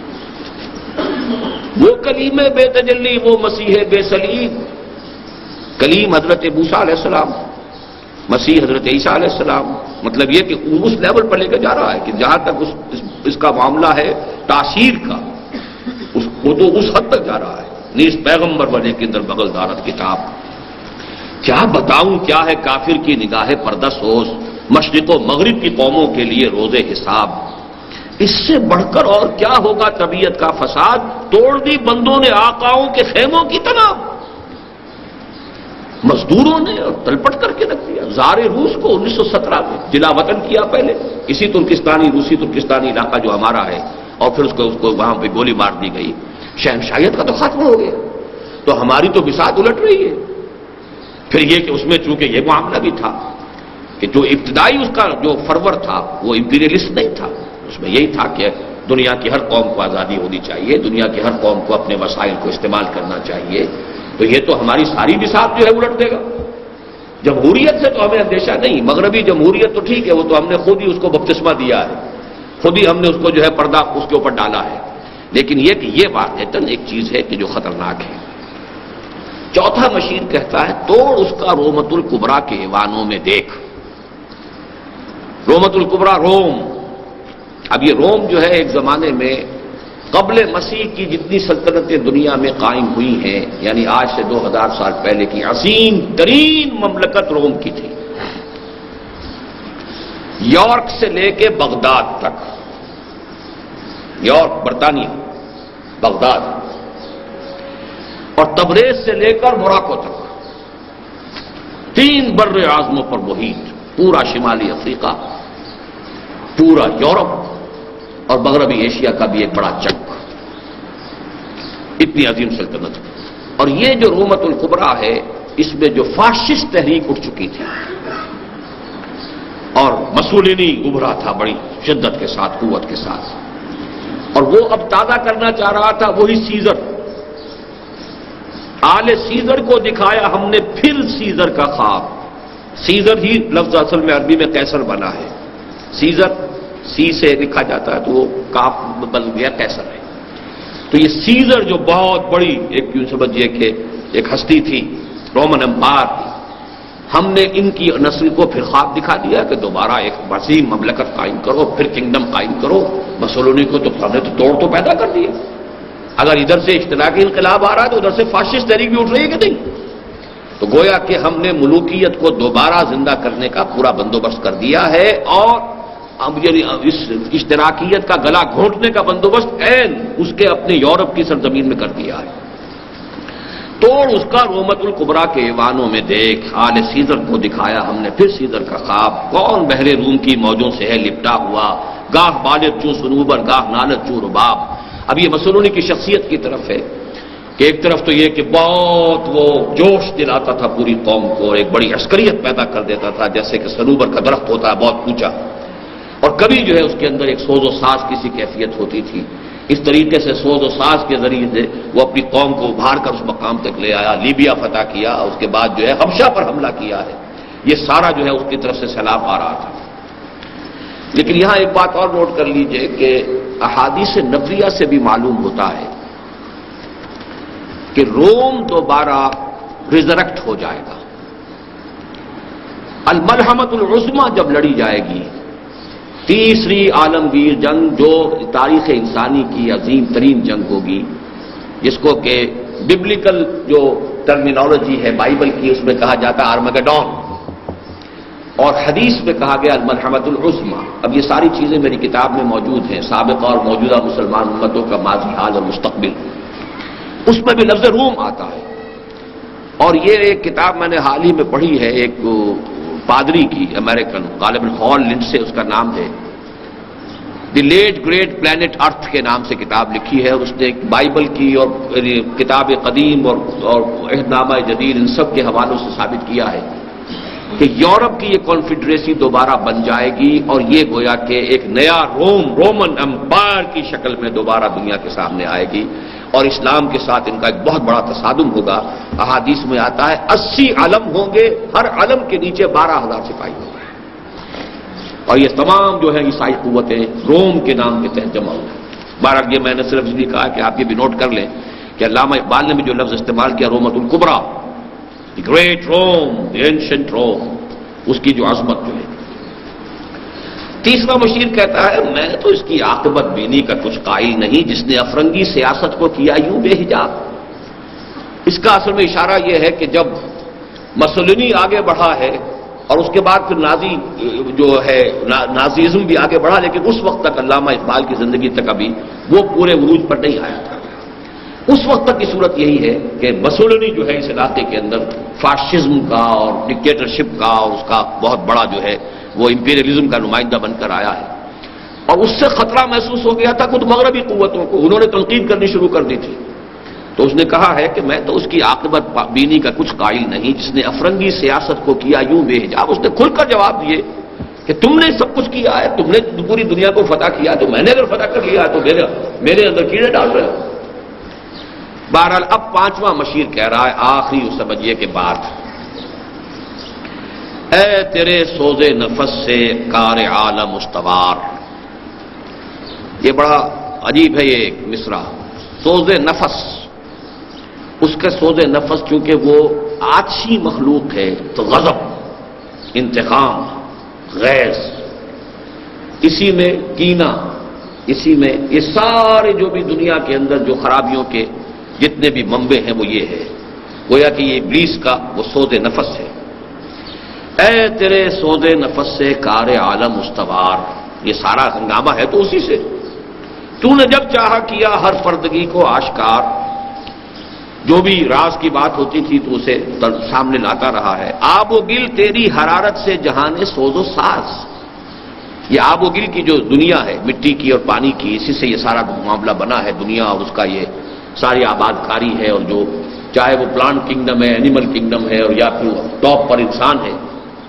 اب لہے جنت تیری تعلیم سے دانائے کار، اب لہے جنت اصل میں حضور کی ایک حدیث سے اس نے استعارہ کیا ہے کہ حضور نے فرمایا اہل الجنت بلہن، جنتی لوگ بڑے سادہ لو ہوتے ہیں۔ واقعہ یہ ہے کہ میں نے بھی کئی حضرات کو اپنی تجربہ دیکھا ہے، بہت سے لوگ ہوتے ہیں ایسے انتہائی سیدھے اور سادہ، کوئی مکر، کوئی فریب، کوئی چھل، کوئی پیچ، کوئی غصہ، کوئی انتقام ہے نہیں۔ مطلب یہ کہ بعض لوگوں کو میں جانتا ہوں، اسے دیکھ رہا ہوں، اپنی ان کی شکلیں میرے سامنے، معلوم ہوتا ہے کہ نفس نام کی کوئی شے ہے ہی نہیں، تو ان کو کہا جاتا ہے ابلہ جنت، یعنی وہ کہ جن کے اندر سادگی اس انتہا کی ہے کہ وہ تو گویا کہ جنت ہی کے ہے ویسے۔ تو ابلہ جنت تیری تعلیم سے دانائے کار، لیکن یہ کہ بہت سے ایسے لوگوں کے اندر جو ہے ابلیس اپنی ابلیسیت کی روح بھی پھونک دے تو ظاہر بات ہے کہ پھر وہ بہت بڑے فنکار بن سکتے ہیں۔ تجھ سے بڑھ کر فطرت آدم کا وہ محرم نہیں، سادہ دل بندوں میں جو مشہور ہے پروردگار۔ فطرت آدم، اب یہاں لفظ نوٹ کیجئے کہ فطرت کا لفظ جو ہے وہ ابلیس کا مشیر کہہ رہا ہے، ہمیں کہنا چاہیے سرشت۔ آدم کا جو اڈ اور لبیڈو ہے وہ ہے آماجگاہ ہے کہ جو ابلیس کی ہے، جس کے اندر یہ پھونکے مارتا ہے آ کر اور مشتعل کرتا ہے۔ فطرت جو ہے وہ انسان کی اعلیٰ شے ہے، لیکن یہ کہ جو اڈ اور لبیڈو کہ جو پھر اس نے فرائڈ نے جو ڈسکس کیا ہے، کام تھا جن کا فقط تقدیس و تسبیح و طواف، تیری غیرت سے ابد تک سرنگون و شرمسار، گرچہ ہیں تیرے مرید افرنگ کے ساحر تمام، اب مجھے ان کی فراست پر نہیں ہے اعتبار۔ وہ یہودی فتنہ گر وہ روح مصدق کا بروز، ہر قبا ہونے کو ہے اس کے جنوں سے تار تار۔ اب اس پس منظر میں دیکھیے کہ 1917 کا انقلاب جو روس کا شروع ہوا تھا، 1937 تک وہ اپنے کلائمیکس کو پہنچ گیا۔ معلوم ہوتا تھا کہ دنیا اب اس سیلاب کو روک نہیں سکتی۔ یہ تو ریسنٹلی معاملہ تھا کہ پوری امریکن پالیسی جو ہے وہ کنٹینمنٹ آف رشیا پر چل رہی تھی، اور وہ تسخیر خلا کے اندر بھی اتنا آگے جا چکا تھا کہ کب کبھی کاری تھی امریکہ کے اوپر کہ وہ تو ہم سے بہت آگے نکل گیا ہے۔ پھر یہ کہ وہ تو بیٹھا ہوا ایشیا کے اندر، اگر اس کے ٹینک جو ہیں وہ چند گھنٹوں کے اندر ایران اور یہ اور افغانستان میں پہنچ جائیں گے، اور ہمیں تو لگیں گے کئی دن اپنی فوجیں وہاں پہنچانے میں۔ تو واقعہ یہ کہ یہ تو اب کی بات میں کر رہا ہوں، تو آپ سن 36 میں جائیے، جو سن 36 کی یہ نظم ہے، تو وہ جو جس قدر ایک آفل جس کو کہا جاتا ہے، نہایت خوفناک اور نہایت روب کہ ایک تحریک، ایک عظیم تحریک جو ہے، بڑے بڑے تخت اٹھا کر پھینک دیے گئے۔ اب وہ جو ہے ابلیس کا یہ 5واں مشیر جو ہے اس کی طرف اشارہ کر رہا ہے، گرچہ ہیں تیرے مرید افرنگ کے ساحر تمام، اب مجھے ان کی فراست پر نہیں ہے اعتبار۔ وہ یہودی فتنہ گر وہ روح مصدق کا بروز، ہر قبا ہونے کو ہے اس کے جنوں سے تار تار۔ حکیم مصدق جو ہے یہ ایران میں پیدا ہوئے تھے 5ویں صدی عیسوی میں، یعنی حضور صلی اللہ علیہ وسلم سے لگ بھگ 100-150 برس قبل۔ اور یہ ان کا فلسفہ ہے یہ کہ خدا یعنی یزداں وہ تو دنیا میں خیر ہی چاہتا ہے، بھلائی ہی چاہتا ہے، نیکی ہی چاہتا ہے، وہ نیکی کا خدا ہے، لیکن ایک اور ہے قوت، بدی کی قوت ہے، اور وہ ہے اہرمن۔ اور اس اہرمن کا جو سب سے بڑا ہتھیار ہے وہ لوگوں میں حسد اور کینہ اور بغض، یہ بیماریاں ہیں کہ جو اس نے پیدا کی ہیں، اور اس کی وجہ سے دنیا میں فساد ہے، گندگی ہے، سارا جو بھی کچھ ہے برائی ہے وہ وہاں سے ہے۔ اور اس حسد اور کینے کا اور سارا جو ہے سبب کیا ہے؟ 3 چیزوں میں عدم مساوات، زر زن زمین، اس میں اگر اونچ نیچ ہوتی ہے تو فساد ہوتا ہے، پھر کینہ ہوتا ہے، پھر حسد ہوتا ہے، پھر بغض ہوتا ہے، پھر مقابلے ہوتے ہیں، پھر جنگیں ہوتی ہیں۔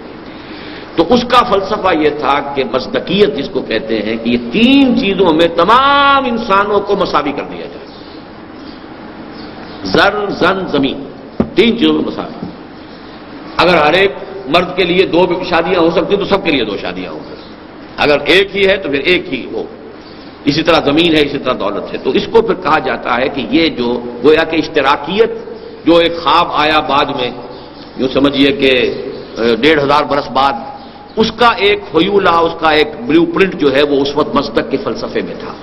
تو بروز کہتے ہیں کسی کا ظہور ہو جانا، گویا کہ وہی روح مصدق جو ہے دوبارہ مارکس کی شکل میں دنیا میں ظاہر ہو گئی ہے کہ جس نے معاشی مساوات کا نعرہ لگایا ہے۔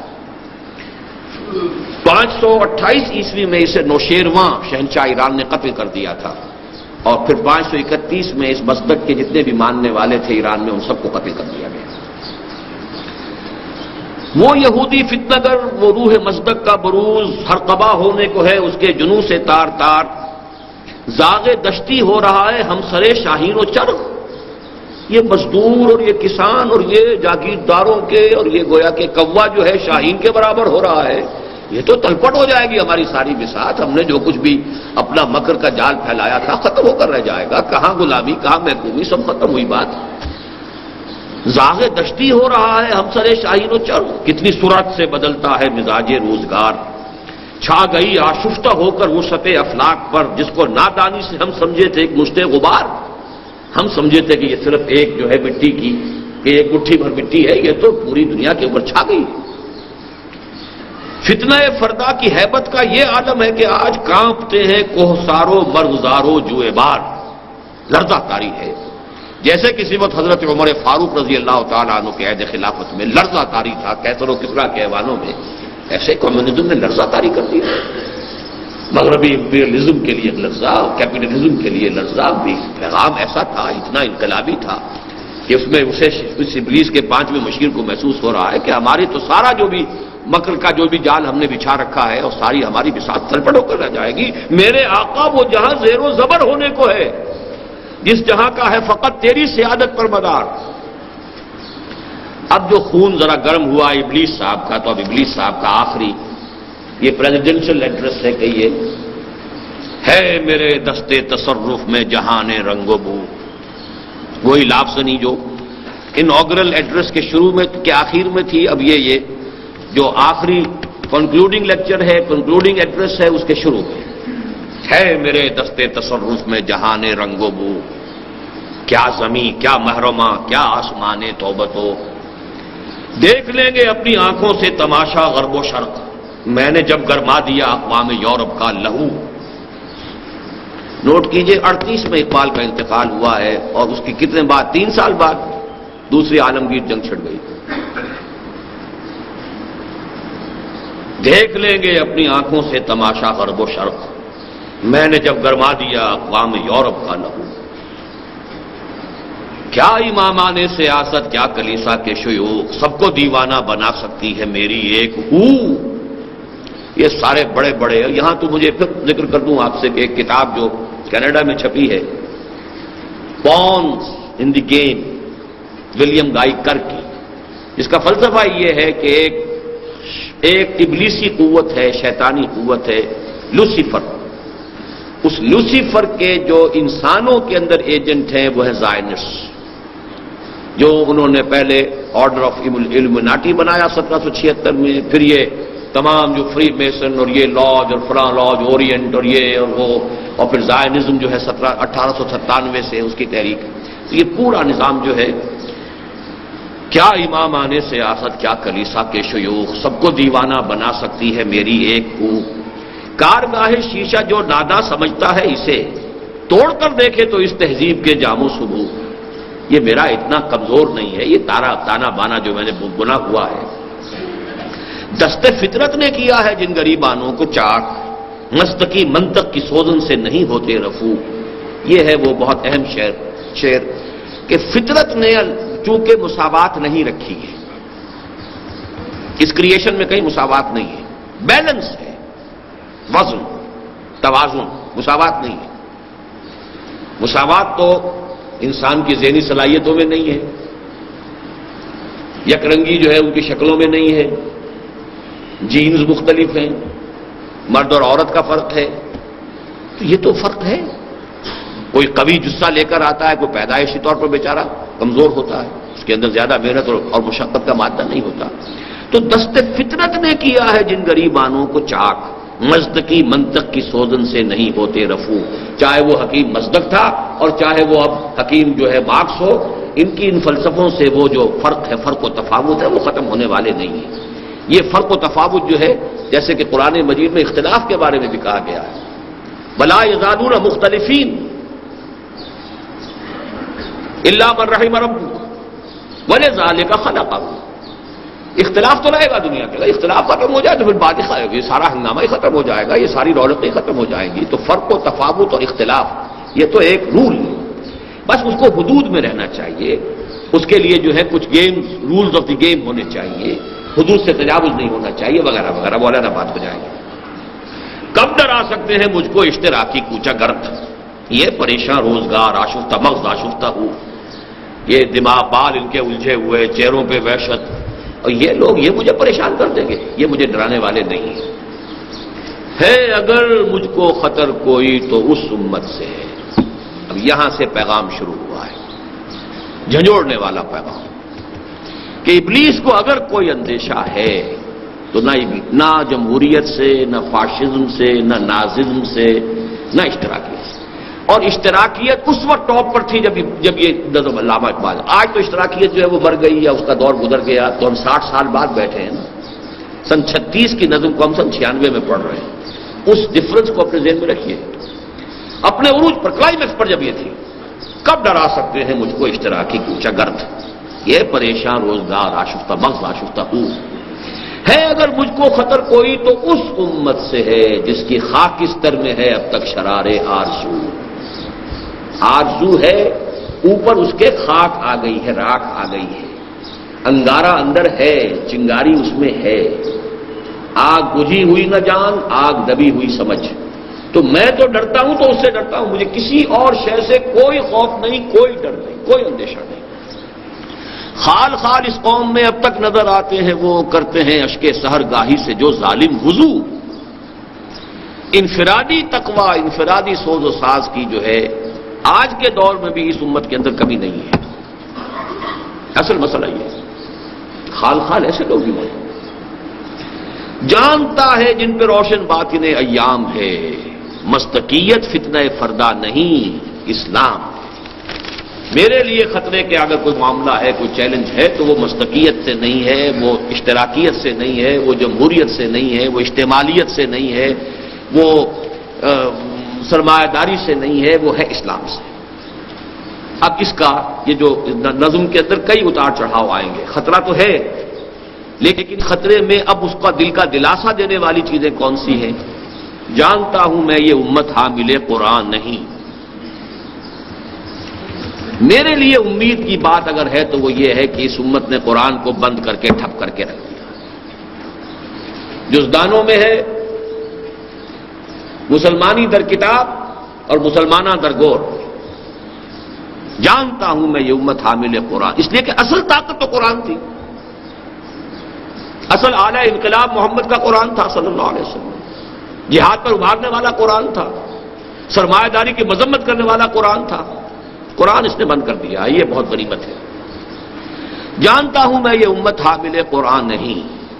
آج شام کو یہ اس موضوعات پر گفتگو ہوگی، جو حضرات بھی چاہیں آج 7 بجے ہمارا انجمن کا سالانہ اجلاس ہے، اس میں تشریف لائیں، قرآن آڈیٹوریم میں ہے۔ وہی سرمایہ داری بندہ ہے مومن کا دین، وہی زر پرستی، وہی دولت پرستی، وہی سود خوری، وہی سارا معاملہ، وہ اس نے بھی وہ پورا کا پورا دین اختیار کر رکھا ہے، اس پنجے کے اندر بھی پوری طریقے سے وہ پھنسا ہوا ہے۔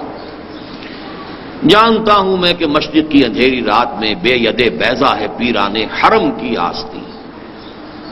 پیران حرم کی آستین کے اندر وہ حضرت موسیٰ والا ہاتھ نہیں ہے جو دمکتا ہو چمکتا ہو جب نکلے، بے ید بیضا یعنی روحانیت سے خالی ہو چکے، لفظ ہیں، دھواں دھار تقریریں ہیں، لفاظی ہے، جو کچھ ہے، لیکن ید بیضا نہیں۔ نہ عصائے موسیٰ قرآن ہے جو معجزہ تھا حضرت موسیٰ علیہ السلام کا، در بغل داری کتاب زندگی، جیسے حضرت موسیٰ کو اللہ نے فرمایا تھا تمہاری بغل میں عصا موجود ہے، پھینکو تو صحیح، کیوں ڈر رہے ہو؟ لا تخف الق ما فی عصاک ما فی یدک الق عصاک۔ اسی طریقے سے بے ید بیضا ہے پیران حرم کی آستین، عصر حاضر کے تقاضاؤں سے ہے لیکن یہ خوف ہو نہ جائے آشکارا شر پیغمبر کہیں۔ یہ اس کا سب سے بڑا اس نظم کا مرکزی شعر ہے، اس اعتبار سے کہ سوشل ایوولوشن کا جو پروسیس انیشیٹ کیا تھا محمد الرسول اللہ صلی اللہ علیہ وسلم سے، جس کو ٹیک اوور کیا ہے ویسٹ نے، یہ پروسیس اپنی منطقی انتہا کو پہنچ کر محمد کے دین تک لوگوں کو پہنچا دے گا۔ یہ بات جو ہے بہت گہری ہے اور علامہ اقبال کے فکر اور فلسفے کے اندر بڑے مرکزی نقطے کی شے ہے۔ انسانی حریت، اخوت، مساوات، یہ سبق تو دیے تھے محمد نے صلی اللہ علیہ وسلم۔ اس کے بعد ہم نے تو پھر ملوکیت شروع کر دی، پھر ہم نے بغداد میں محل بنا لیے، پھر ہم نے عیش شروع کر دی، پھر ہم نے کسرا ختم ہوا تھا، پھر کوئی اور کسرا پیدا ہو گئے۔ یورپ میں کم سے کم وہ چیزیں چاہے سیکولرزم کے ساتھ چلیں، لیکن کچھ نہ کچھ حقوق انسانی کا معاملہ چلا ہے، کچھ نہ کچھ جو ہے ہیومن رائٹس کا معاملہ آگے بڑھا ہے، آگے بڑھی بات۔ اس کو شیطان جو ہے اس کو ہر جگہ پر کوئی نہ کوئی اس میں گندگی لپیٹتا رہا ہے، لیکن یہ کہ اس گندگی کی لپٹ کے اندر جو ہے وہ شے بھی موجود ہے جس کو اقبال کہتا ہے the inner core of the present western civilization is Quranic. اوپر گندگی لپٹی ہوئی ہے، بہت اعلیٰ ایک شے ہے جس کے اوپر گندگی جو ہے لپیٹ دی گئی ہے۔ تو میں نے جو خطبہ دیا تھا غالباً 1984 میں یوم اقبال پر، اور وہ تحریری خطبہ پڑھا تھا، اس کا مرکزی نقطہ یہی ہے، اس میں نے وضاحت کے ساتھ بیان کیا ہے۔ اور میری جو کتاب جو میں آج آپ کے ساتھ چاہتا ہوں متعارف کرانا، علامہ اقبال اور ہم، اس میں میری وہ سن 73 کی تقریر بھی ہے جو گویا کہ ہمارا ورشن ہے ماں و اقبال کا، اور پھر یہ کہ میرا وہ خطبہ بھی شامل ہے اس کے اندر، اور بھی کئی چیزیں۔ پروفیسر یوسف سلیم چشتی کے 2 بہترین مضامین جو علامہ اقبال کی زندگی میں لکھے گئے کہ اقبال کا پیغام کا خلاصہ کیا ہے اور اقبال کے فلسفے کا خلاصہ کیا ہے۔ تو یہ ساری چیزیں جو ہے علامہ اقبال اور ہم نامی کتاب جو ہے وہ آج جسے آپ کہا کرتے ہیں رونمائی کتاب کی، ہماری کتابوں کی رونمائی بھی وہ کہیں ہوٹلوں میں نہیں ہوتی ہے، وہ مسجدوں میں ہوتی ہے۔ تو عصر حاضر کے تقاضاؤں سے ہے لیکن یہ خوف، یعنی یہ کہ یوں سمجھیے کہ جدلی مادیت کسے کہتے ہیں؟ خالص مادی سطح پر بھی یہ عمل چل رہا ہے کہ کوئی ایک نظریہ یا خیال آیا، نظام آیا، وہ خیال کی سطح پر آیا، اس کا ایک رد عمل پیدا ہوا۔ اب وہ عمل اور رد عمل، تھیسس اور اینٹی تھیسس نے جڑ کر ایک نئی شکل اختیار کر لی، اور وہ یقیناً پہلے سے بہتر ہے، لیکن چونکہ ہدایت آسمانی کے تابع نہیں ہے لہذا کسی اور اعتبار سے اس میں خرابی پیدا ہو گئی۔ اب وہ خرابی پھر اپنے انڈے بچے دے گی، اب یہ تھیسس بن کر اینٹی تھیسس کو جنم دے گا، اینٹی تھیسس پھر ٹکرائے گا، پھر آگے بڑھیں گے، پھر ایک قدم اوپر جائے گا معاملہ۔ تو یہ خود ڈائلیکٹیکل میٹیریلزم جو ہے رفتہ رفتہ اقبال کہہ رہا ہے یہ تو اس قریب آ گیا ہے کہ ہو نہ جائے آشکارا شر پیغمبر کہیں، they have come very near. مجھے یہاں وہ لطیفہ یاد آ گیا ہے کہ ایک انگریز ڈی سی کے بارے میں واقعہ بیان ہوا ہے یہ کہ اس کو کسی نے، انگریز اپنے زمانے میں ڈپٹی کمشنر ہوتے تھے، کسی نے نیٹو نے یہاں کے کوئی رشوت پیش کی، اس نے ڈانٹ دیا بہت کہ نہیں نہیں نہیں غلط کہا، میں یہ رشوت نہیں لیتا۔ اس پیش کرنے والے نے کچھ اور رقم بڑھا دی، کچھ اور رقم بڑھا دی، کئی مرتبہ رقم بڑھتے بڑھتے اس جگہ آ گئی کہ اب اس نے کہا گیٹ آؤٹ، فوراً نکل جاؤ یہاں سے، اس لیے کہ اب تم میری قیمت کے قریب پہنچ گئے ہو، اب ہو سکتا ہے کہ میں ٹیمپٹیشن کو اب نہ کر سکوں ریزسٹ، لہذا اب مت ٹھہرو یہاں، you have reach very near my price, so get out. اسی طریقے سے یہ دنیا وہاں پہنچ گئی ہے، تھریش ہولڈ پر پہنچی ہوئی ہے، اور یہی ہے اصل میں وہ سارا فکر اور فلسفہ جو قیام پاکستان کے میں مضمر تھا۔ اقبال کا سارا جو خطبہ الہ آباد ہے وہ کیا تھا کہ مجھے یقین ہے کہ ہندوستان کے شمال مغرب میں ایک آزاد مسلمان ریاست قائم ہوگی، اور اگر وہ قائم ہو گئی تو ہمیں موقع مل جائے گا کہ اسلام کی تعلیمات پر دور عرب ملوکیت، عرب امپیریلزم میں جو پردے پڑ گئے تھے، جاگیرداری آ گئی، سرمایہ داری آ گئی، وہ ساری کی ساری بدماشیاں جو بادشاہتوں کے ساتھ ہوتی ہیں وہ مسلمانوں نے شروع کر دی، وہ سارے ظلم اور ایکسپلائٹیشن ہے، وہ سلطان غیر کی کھیتی پہ ہو جس کی نظر، اور جو شخص ایک کسان کی کمائی جو ہے وہ جاگیردار بیٹھ کر کھا رہا ہو، یہ ساری حرام خوریاں جو شروع ہوئی ہیں یہ بادشاہوں کے زمانوں میں شروع ہوئی ہیں، اور اس کو فقہ اسلامی نے طرح طرح کے جو ہیں اس کے لیے فتوے دے کر جو ہے ان کو جواز دیا ہے، دور ملوکیت کی فقہ نے۔ تو اس حوالے سے علامہ اقبال نے کہا تھا کہ ہمیں موقع مل جائے گا کہ وہ تمام پردے ہٹا کر اسلام کی اصل تعلیمات کا ایک نمونہ دنیا کے سامنے پیش کریں، اور اسی کو پھر قائد اعظم نے جو ہے اسی کو ایک سلوگن کی شکل دی ہے کہ ہم پاکستان اس لیے چاہتے ہیں کہ عہد حاضر میں اسلام کے اصول حریت و اخوت و مساوات کا ایک عملی نمونہ پیش کریں، یہ تھا پاکستان کا۔ تو فرمایا کہ عصر حاضر کے تقاضاؤں سے ہے لیکن یہ خوف ہو نہ جائے آشکارا شر پیغمبر کہیں، یعنی مسلمان سے خطرہ نہیں ہے مجھے، خطرہ اسلام سے ہے، مسلمان کے کرنے سے شاید یہ نہ ہو، لیکن یہ جو پروسیس ہے سوشل ایوولوشن کا اور یہ میٹیریل جو ڈائلیکٹکس ہیں خود یہ قریب جا رہے ہیں ادھر، اسی لیے اقبال نے کہا نا ہر کجا بینی جہان رنگ و بو، ہاں کہ از خاکش برو یا دارزو، یاد نور مصطفیٰ اورا باشت یا ہنوز اندر تلاش مصطفیٰست، یہ جا رہا ہے پورا پروسیس کشاں کشاں، چاہے یا نہ چاہے یہ مصطفیٰ ہی کے راستے کی طرف جا رہا ہے، منزل تو آخری وہی ہے، منزل ماں کبریاست۔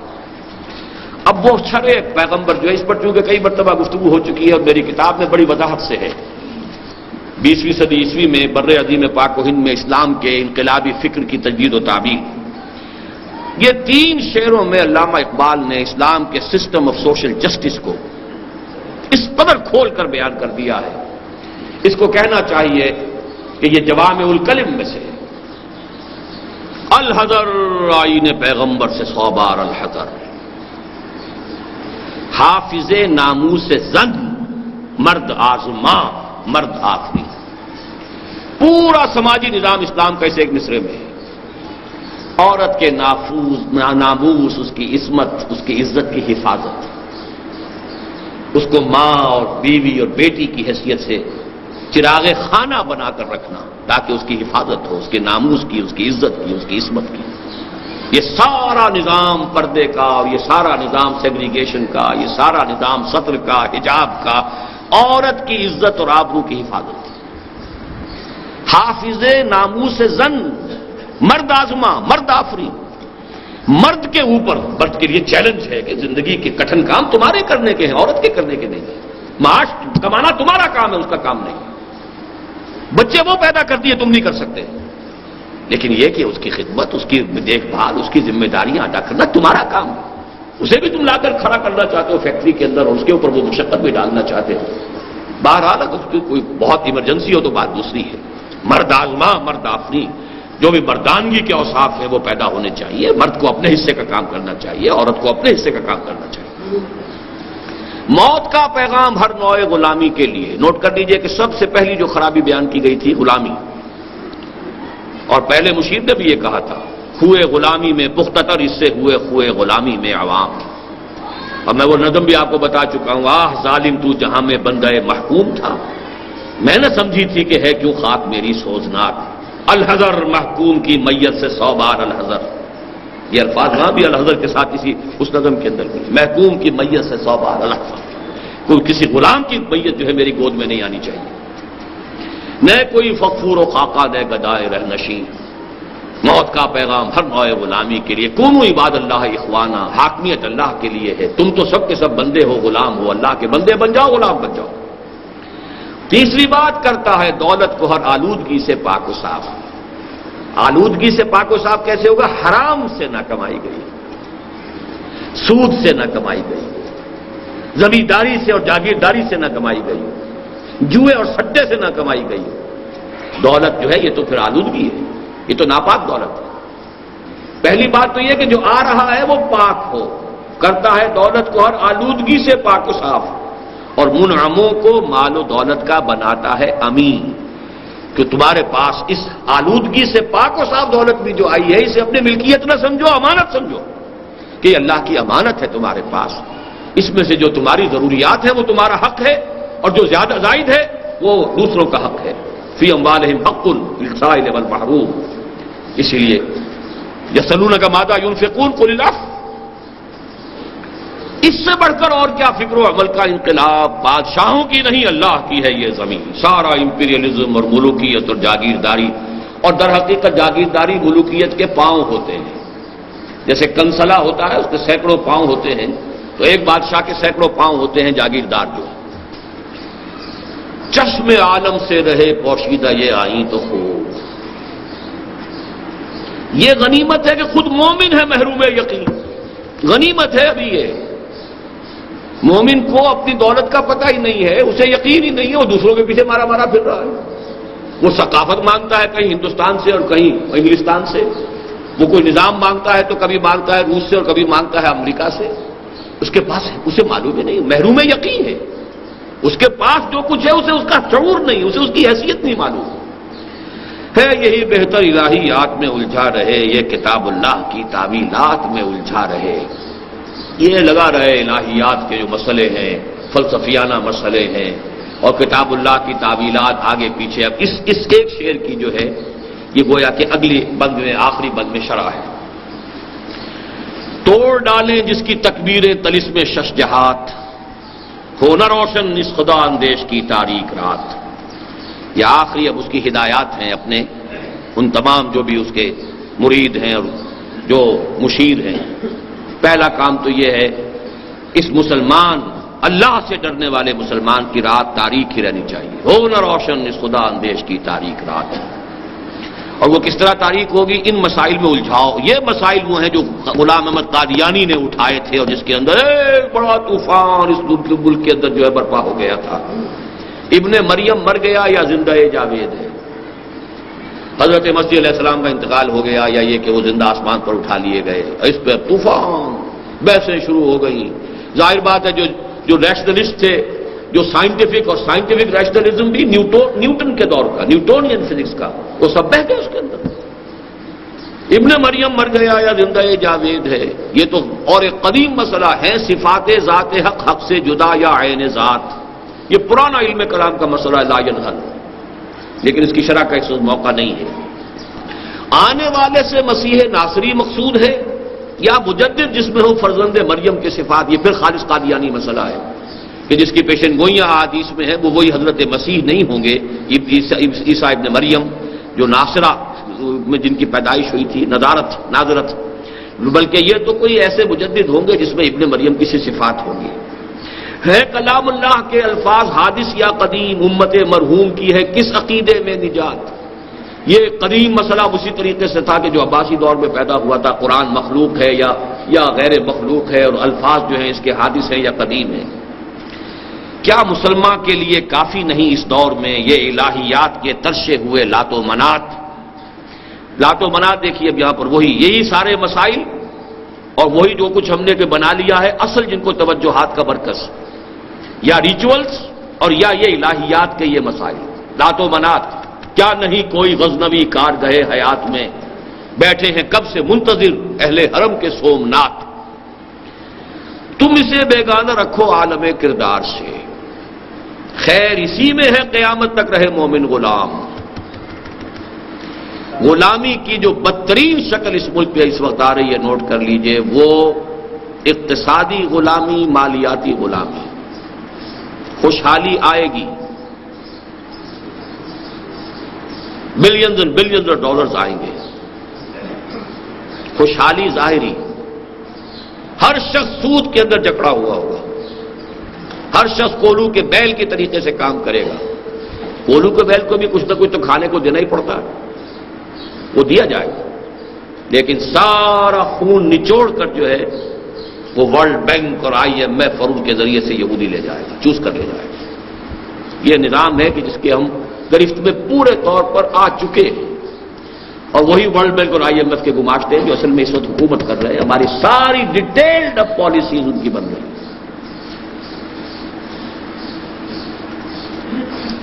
تم اسے بیگانہ رکھو عالم کردار سے، تا بساط زندگی میں اس کے سب مہرے ہوں مات، خیر اسی میں ہے قیامت تک رہے مومن غلام. چھوڑ کر اوروں کی خاطر یہ جہان بے ثبات، ہے وہی شعر و تصوف اس کے حق میں خوب تر، جو چھپا دے اس کی آنکھوں سے تماشائے حیات. شعر ہو، تصوف ہو، روحانی جو ہے منزلیں طے ہو رہی ہوں اور عروج ہو رہا ہو، تقرب بالنوافل ہو رہا ہے، لیکن زندگی کیا ہے، کیا ہو رہا ہے، کیا معاملہ ہے، کس کا نظام ہے، کس کا قانون ہے، کس کے لیے یہ ساری بساط، اس کا کوئی. ہر نفس ڈرتا ہوں اس امت کی بیداری سے میں، ہے حقیقت جس کے دین کی احتساب کائنات. مست رکھو ذکر و فکر صبح گاہی میں اسے، پختہ تر کر دو مزاج خانقاہی میں اسے. اسی میں لگائے رکھو، باقی یہ کہ کہیں جہاد کی طرف، اقامت دین کی جد و جہد کی طرف، باطل کے ساتھ پنجہ آزمائی کی طرف، حق کا بول بالا کرنے کے لیے سربکف ہونے کی کوئی اس کے اندر کوئی امنگ، کوئی آرزو پیدا نہ ہو. ہے وہی تیرے زمانے کا امام برحق جو تجھے حاضر و موجود سے بیزار کرے. یہ جو علامہ اقبال کی جو کیفیت ان اشعار کے آخری بند میں آئی ہے، جو کرب ہے اس کے اندر، درد ہے. بظاہر تو بڑا انداز جو ہے شاعرانہ ہے، لیکن واقعہ یہ ہے کہ اس میں جو سوز ہے، درد ہے، امت مسلمہ پر جو تنقید ہے، جو ان کے حالات و قوائف کے بارے میں انہیں اپنے اندر جو بھی رنج کی کیفیت محسوس ہو رہی ہے، اس کا کلائمیکس ہے علامہ اقبال کی نظم ذوق و شوق. کس سے کہوں کہ زہر ہے میرے لیے میں حیات، تازہ ہے میرے واردات، کہنا ہے بزم کائنات. کیا نہیں کوئی غزنوی کارگہ حیات میں، کب بیٹھے ہیں کب سے منتظر اہل حرم کے سومنات، اور قافلہ حجاز میں ایک حسین بھی نہیں، گرچہ ہیں تابدار ابھی گیسوئے دجلہ و فرات۔ بہرحال اس امید میں جو علامہ اقبال رہے ہیں، میں ایک بات شروع میں جو کہنا چاہتا تھا وہ میں آخر میں اب کہہ دوں کہ علامہ اقبال کا یہ معاملہ جو ہے شاعری کے ساتھ، جیسا کہ میں نے عرض کیا شروع میں گل و بلبل کی شاعری بھی تھی اور وہ فراق اور ہجر کی شاعری بھی تھی، پھر ملی شاعری آئی ہے، آخری دور جو ہے وہ خالص پیغام ہے علامہ اقبال کا، اور اس کا خلاصہ ملخص جو ہے یہ نظم ہے۔ چنانچہ اسی دور میں انہوں نے یہ بھی کہا، مرا یارا غزل خان شبردن، مجھے تو لوگوں نے خام خواہ غزل خان سمجھ لیا ہے، نغمہ کو جاؤ من کو جا ساد سخن بہانہ ایست، سوئے قطار بھی کشم ناقہ بے زمام را۔ میں نے تو اس کو ذریعہ بنایا، کہاں شاعری، مجھے شاعری سے کوئی تعلق نہیں۔ یہ جو مسلمان قوم ہے کہ جو بکھر گئی ہے، منتشر ہو گئی ہے، قافلے میں اونٹ چلتے ہیں ساتھ ساتھ ایک قطار کے اندر، سوئے قطار می کشم، یہ ناقائیں جتنی ہیں اور یہ جو اونٹ ہیں اور اونٹنیاں ہیں یہ بکھر گئی، منتشر ہو گئی، انہیں ایک قطار میں لانے کی کوشش کر رہا ہوں کہ ایک سینس آف پرپس ہو، ایک ڈیسٹنی سامنے ہو، ایک مقصد ہو، ایک زندگی کا نصب العین ہو، اس کے لیے جد و جہد ہو، اس کے لیے ایک نظم جماعت ہو۔ چنانچہ میں آپ سے آخری بات جو کر رہا ہوں یہ ہے کہ علامہ اقبال نے، میں بلکہ تذکرہ کر دوں کہ ڈاکٹر برہان احمد فاروقی رحمہ اللہ، ابھی زیادہ دن نہیں ہوئے ان کے انتقال کو، انہوں نے اپنی زندگی کے آخری دور میں ایک بہت بڑا احسان کیا ہے ہم پر۔ انہوں نے کچھ خط و کتابت ریلیز کی ہے ایک کتاب کی شکل میں، جو 7 فرینڈز کالونی ملتان روڈ سے مل سکتی ہے، جو آل پاکستان ایجوکیشن کانگریس کا ایک مرکز ہے، اس سے ثابت ہوا ہے کہ بالکل انہی ایام میں جبکہ علامہ اقبال نے یہ نظم کہی ہے، وہ بیعت کے اصول پر ایک خالص دینی جماعت بنانے کی تیاری کر رہے تھے۔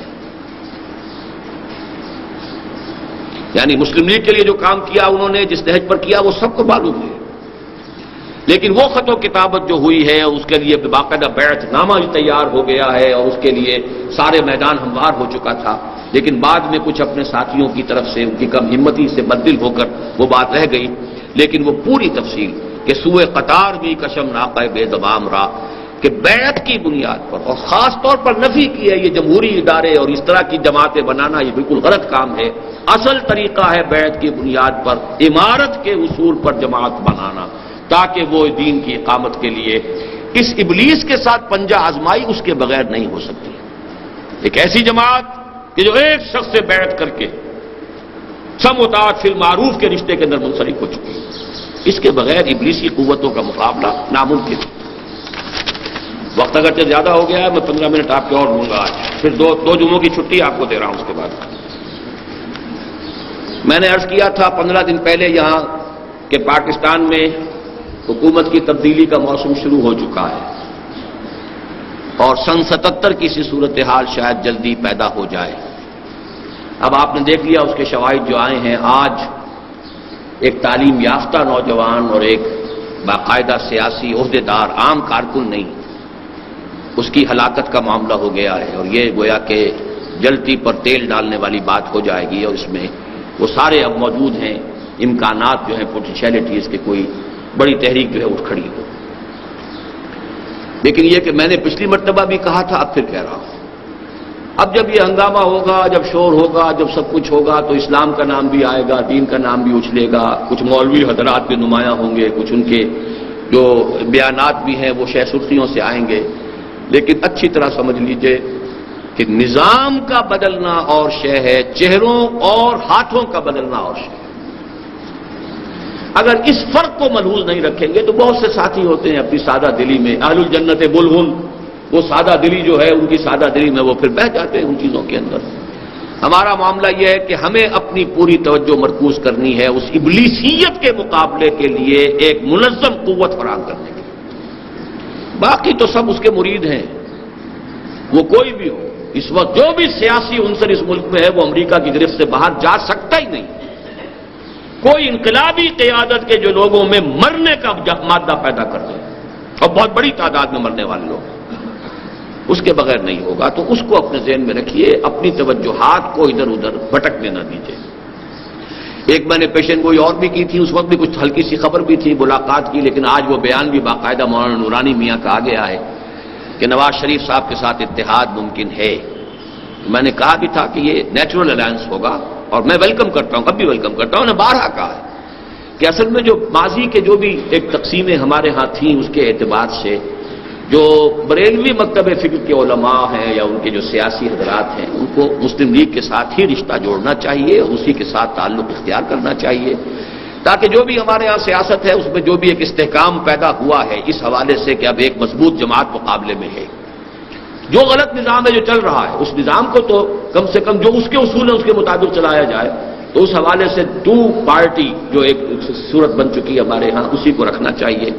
باقی یہ کہ بقیہ مذہبی جماعتیں کیا کریں گی، وہ ملی یکجہتی کونسل کا تو ایک گویا کہ بڑا حصہ اگر اس طریقے سے کٹ جاتا ہے تو مجھے پہلے بھی کوئی امید نہیں تھی، اب بھی کوئی امید نہیں ہے کہ کوئی بھی انتخابی اتحاد مذہبی جماعتوں کا ہو سکے، واللہ عالم۔ ایک بات سپریم کورٹ کے فیصلے کے بارے میں عرض کرنی ہے کہ میرے نزدیک نہایت خوش آئند بات ہے۔ جو جدید ریاست کے 3 پلرز ہوتے ہیں ان میں ایک اعتبار سے کہ دستور کی کسٹوڈین ہوتی ہے جوڈیشری، تو اگرچہ عملی حصہ ایگزیکٹو کا زیادہ ہے اور عملی حصہ جو ہے وہ لیجسلیچر کا زیادہ ہے، لیکن اس میں توازن قائم کرنا یہ در حقیقت جوڈیشری کا کام ہے۔ اور یہ ادارہ ہمارے ہاں بالکل برباد ہو گیا تھا، اس کی جو بھی پریسٹیج ہے وہ ختم ہو چکی تھی، اس کی توہین و تذلیل ہو چکی تھی، اس کا تقدس سارا پامال ہو چکا تھا۔ تو میں سمجھتا ہوں کہ یہ بھی در حقیقت ہمارے اور بھارت کے حالات میں جو مشابہت ہے اس کی ایک علامت ہے کہ وہاں پر بھی جوڈیشری نے ایک طریقے سے جو ہے وہ ایک بغاوت کی ہے، اور یہاں پر بھی انہوں نے جو فیصلہ دیا ہے اس سے یہ کہ ان کا بھی ایک اپنی سیلف رسپیکٹ بھی بحال ہوئی ہے اور عوام کے اندر بھی اعتماد بحال ہوا، اگرچہ اس سے جو اندیشے ہیں اب شریعت کورٹ کے وغیرہ کے، یہ چیزیں میں پہلے بھی کہتا رہا ہوں کہ یوز لیس، ایبسولوٹلی میننگ لیس، یوز لیس انسٹیٹیوشنز ہیں یہ۔ چند مولویوں کو بہت اچھی اچھی تنخواہیں وغیرہ ملتی رہی ہیں، اللہ اللہ خیر صلی اللہ، اس کے سوا کچھ نہیں، اس کا کچھ حاصل نہیں ہوا ہے۔ اور یہ سارا کام جو ضیاء الحق صاحب نے کیا تھا انفاؤنڈڈ تھا، بنیادیں تھی نہیں، اور غلط سلط انٹ شنٹ جو ہے وہ دستور کے اندر ادھر سے ادھر ادھر سے ادھر کر دیا، حالانکہ سوچ سمجھ کے کوئی بات ہوتی تو جو چیز اس کے منافی تھی اس کو نکالتے، لیکن وہ نہیں، بس وہ ایڈہاکزم جو تھا کہ وقتی طور پر اپنی حکومت کو چلانا ہے جتنا بھی لمبا چل جائے، تو اس کا جو ہے وہ نتائج سامنے آ رہے ہیں، دیکھیں گے جو بھی اللہ کو منظور ہو۔ اقول قولی ھذا واستغفر اللہ لی ولکم ولسائر المسلمین والمسلمات۔